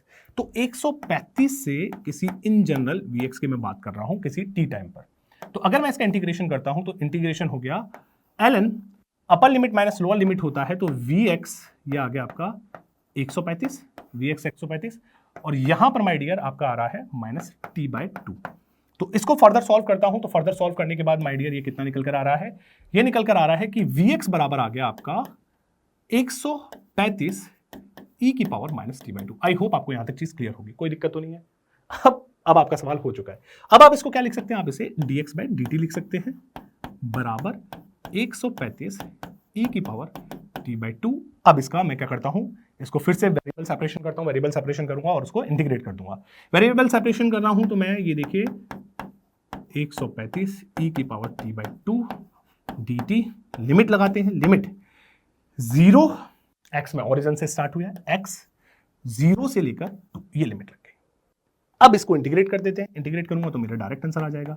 इंटीग्रेट करूंगा तो देखिए 135 एज इट इज रह गया, और e की पावर ये आ गया -1/2 e की power t/2। Upper limit minus lower limit कर दी है आपको। अगर मैं upper limit minus lower limit, ये हो गया आपका 270। ये कितना हो गया बेटू? आपका 270 हो गया। ये आपका 270 आ रहा है, और 270 upper limit minus lower limit करूंगा तो e की पावर -1, और यहां पर आ गया 0 डालूंगा तो 1। आई होप आपको ये चीज क्लियर हो गई होगी। तो 270, अब इसको मैं कैलकुलेट करता हूं तो ये आ गया आपका, देखिए माय डियर, e की पावर, तो यहां पर कैलकुलेट कर देता हूं, ये हो गया 1 माइनस 1/e। क्यों? क्योंकि माइनस मैंने अंदर ले लिया, मल्टीप्लाई बाय 270। तो चलिए इसे कैलकुलेट करते हैं। 270 ये कितना दे रखा है? 2.7 दे रखा है। 2.7 दे रखा है, तो ये हो गया 1.7। तो 270 डिवाइड बाय 2.7 मल्टीप्लाई बाय 1.7, तो ये पॉइंट गया 10 ऊपर आ गया। ये कितने से गया बेटा? ये गया आपका 10 टाइम्स गया, तो ये आपका 10 टाइम्स गया, तो ये आ गया आपका 170 आ गया। आई होप आपको ये चीज क्लियर होगी। कैलकुलेशन है और ज्यादा कुछ नहीं। आपको आंसर क्या लिखना है? आपको आंसर लिखना है 170.00। आपको क्या आंसर लिखना है? 170.00, क्योंकि 2 डेसिमल तक पूछा गया। तो आई होप आपको ये चीज सवाल में बिल्कुल समझ में आई होगी। कुछ नहीं था, सिर्फ मैथमेटिक्स था। अगर आप ग्रेविटी नहीं लेते तो भी यही आंसर निकलता, बस पाथ क्या होता, पाथ स्ट्रेट लाइन हो जाता तो भी बड़े आराम से निकल आता। ग्रेविटी नहीं लेते तो आपको साफ साफ समझ में आ जाता कि जो आपका सेंट्रीपिटल वाला एसी एक्सेलेरेशन है वो 0 हो गया, सिर्फ टेंजेंशियल एक्सेलेरेशन बचा, वही स्पीड को बढ़ाता घटाता है, इस जैसा रिटार्डेड मोशन। अब बड़े आराम से उस क्वेश्चन को कर देते हैं। तो चलिए अब इस सवाल को देखते हैं। इस सवाल को क्या बोल रखा है? देखिए, अगर आप हमारे इस सीरीज को फॉलो करते हैं जेई की, तो वन शॉट लिया था किसका? हमने साउंड वेव का वन शॉट लिया था और मैं ही लेने आया था। उसमें इस तरीके का एज इट इज सवाल मैंने आपको कराया था।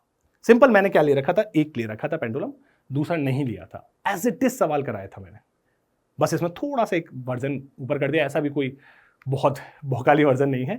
तो एज इट इज सवाल कराए थे। तो हमारी सीरीज जो भी चल रही है जेई की, आप उसे फॉलो करते रहिए और आपको बहुत अच्छी अच्छी चीजें मिलती रहेंगी। इस सवाल में क्या बोल रखा है? An audio transmitter and a receiver आपको दे रखा है यार, hang vertically with the two identical massless string, two identical massless string of a length आपको दे रखी है, with their pivots well separated along a x-axis. They are pulled from the equilibrium position and in opposite direction along the x-axis by a small angle आपको दे रखा है theta naught दे रखा है, cos inverse 0.9 and release simultaneously if the natural frequency of the transmitter आपको दे रखा है 660, speed of the sound 320, the maximum variation of the frequency पूछा, maximum variation पूछा है। maximum variation मतलब मैक्सिमम फ्रीक्वेंसी कितनी सुनाई देगी, मिनिमम कितनी फ्रीक्वेंसी सुनाई देगी, इसका डिफरेंस पूछा गया, मतलब मैक्सिमम वेरिएशन ये पूछा गया है। तो कैसे करें? बहुत सिंपल सवाल हो गया। देखिए कैसे करते हैं माय डियर। मैक्सिमम फ्रीक्वेंसी कब सुनाई देगी उसको? मैक्सिमम फ्रीक्वेंसी तब सुनाई देगी जब ये यहां लौट कर आएंगे, ये आपस में एक दूसरे को अप्रोच कर रहे होंगे। अगर मैं इसकी स्पीड यहाँ v मान लेता हूँ, इसकी स्पीड v मान लेता हूँ, तब मुझे मैक्सिमम वेलोसिटी मतलब मैक्सिमम फ्रीक्वेंसी सुनाई देगी। तो कितनी सुनाई देगी? बड़ा सिंपल चीज होगी। अगर मैं अपेरेंट फ्रीक्वेंसी की बात कर रहा हूँ, वो भी कौन सी? मैक्सिमम। तो क्या होगा माय डियर? फ्रीक्वेंसी किसकी? आपकी सोर्स की। यहाँ क्या होता है? Velocity of sound with respect to observer होता है। यहाँ velocity of sound with respect to observer होता है, यहाँ velocity of sound with respect to source होता है। अब माय डियर फोकस होकर देखिए, अगर मैं वेलोसिटी ऑफ साउंड की बात करूं तो वो इस दिशा में है, इस दिशा में है। तो वेलोसिटी ऑफ ये क्या है? ये आपका ऑब्जर्वर है, ये सोर्स है। तो velocity of sound with respect to observer कितनी हो गई? विद रेस्पेक्ट टू ऑब्जर्वर कितनी होगी बेटा? इसको हम उल्टा कर विद रेस्पेक्ट टू ऑब्जर्वर क्या होगी देखना बेटा, ये सी इस दिशा में उल्टा कर जोड़ देंगे तो ये होगी c plus V. Is it okay? और velocity of sound with respect to source कितनी हो गई? तो ये c minus V. I hope आपको ये चीज क्लियर होगी। अब मुझे सिर्फ v कैलकुलेट करना है। v कैसे कैलकुलेट करें? वर्क एनर्जी थ्योरम आपको बहुत अच्छे से आती होगी। ये देखिए यहां से यहां वर्क एनर्जी थ्योरम लगा दीजिए। v अगर मैं कैलकुलेट करूं, मैं डायरेक्ट लिख देता हूं, तो v कितना होगा? √2gl 1 minus cos theta, 2gl 1 minus cos theta. आई होप आपको ये चीज क्लियर होगी। तो 1 माइनस कॉस थीटा, तो देखिए 2 multiply by 10 multiply by 8, 1 minus cos theta की वैल्यू कैसे निकालें? देखिए कॉस इनवर्स 0.9 दे रखी थीटा की, तो कॉस थीटा हो गया 0.9। तो अगर मैं 0.9 की बात करूं तो 1 माइनस 0.9 कितना होता है? 0.1 मतलब 0.1 10 से मल्टीप्लाई किया तो 8 मल्टीप्लाई बाय 2 16, तो 16 अंडर रूट से क्या बाहर आ गया? 4 आ गया, तो 4 मीटर पर सेकंड आ गया। आई होप आपको ये चीज क्लियर होगी। अब सवाल हो चुका है, फ्रीक्वेंसी कितनी दे रखी है? फ्रीक्वेंसी दे रखी है 660। तो माय डियर फोकस होकर देखिए, 660 दे रखी है। तो सी की बात की जाए, सी 330 दे रखा है। सी कितना दे रखा है? 330। तो ये 300, ओके सॉरी, इसको मैं वहां से ले लेता हूँ, पेन ले लेता हूँ, पेन सेलेक्ट कर लेता हूँ। सी कितना दे रखा है? सी दे रखा है आपको 330 प्लस 4, 330 माइनस 4। आई होप आपको ये चीज क्लियर होगी। ये क्या है? ये मैक्सिमम सुनाई देगी। अब मिनिमम कब सुनाई देगी? मिनिमम तब सुनाई देगी जब ये इस दिशा में जा रहा होगा, ये इस दिशा में जा रहा होगा, तब मिनिमम सुनाई देगी। तो मिनिमम के लिए लिखूंगा तो एफ मिनिमम कितना होगा बेटा? एफ मिनिमम होगा देखना 660। वेलोसिटी, और फिर से बार बार बोल रहा हूं, velocity of sound with respect to observer. Observer को क्या सुनाई देगी? तो ऑब्जर्वर को क्या सुनाई देगी? उल्टी करके जोड़ूंगा तो c माइनस वी और नीचे c प्लस वी। आपको दिख भी रहा है कि मैक्सिमम ऐसे ही सुनाई देगी। ठीक है जी। अब इसको लिखने वाला हूं तो ये हुआ 660। c कितना दे रखा है? 330 माइनस 4 डिवाइडेड बाय 330 प्लस 4। अब आपको इनका डिफरेंस लिखना है। डिफरेंस लिखेंगे तो maximum apparent minus minimum apparent करेंगे। जब आप इसे सॉल्व करोगे तो रेंज में, मतलब ऑफ कोर्स 31.68 के आसपास आंसर आ रहा है अगर एग्जैक्ट सॉल्व करेंगे, तो इसकी रेंज आएगी। इसकी एक रेंज जो हमने ली है, वो रेंज कितनी ली है, इसकी मैं रेंज दे देता हूं आपको। रेंज आएगी, हम रेंज जो ले रहे हैं वो ले रहे हैं 31.19। हमारे हिसाब से इतनी रेंज होनी चाहिए, 31.19 टू 31.19 टू 32.27। इस रेंज के अंदर हम, क्योंकि आईटी कंसीडर करता है ऑफ कोर्स, कहीं ना कहीं अप्रोक्सीमेशन लगाते हैं हम लोग, तो आईटी कंसीडर करता है कि वो कुछ एक रेंज देता है सवालों की। ऐसा नहीं होता कि एग्जैक्ट नंबर देते हैं, आपको पता है कहीं ना कहीं अप्रोक्सीमेशन लगाकर आपको सॉल्व करना पड़ेगा, तो आपका एक रेंज में आंसर आएगा, क्योंकि इतनी अच्छी तो कैलकुलेशन हो नहीं रही। तो हमारी जो हमने जो रेंज मानी है वो मानी है 31.19 से टू 32.27 के आसपास इसकी रेंज होगी। तो आई होप, मैं आशा करता हूं कि आपने जितने भी क्वेश्चन देखे होंगे काफी इंजॉय किया होगा और आपका पेपर बहुत बेहतर किया होगा, क्योंकि अभी जितने भी मैंने क्वेश्चन कराए, 4 क्वेश्चन कराए, उसमें से 3 डुएबल थे। मतलब एक क्वेश्चन में तुम भले फंस सकते थे, मतलब मैं लेकर चल रहा हूं, बट बाकी तो बन सकते थे। तो चलिए मिलते हैं फिर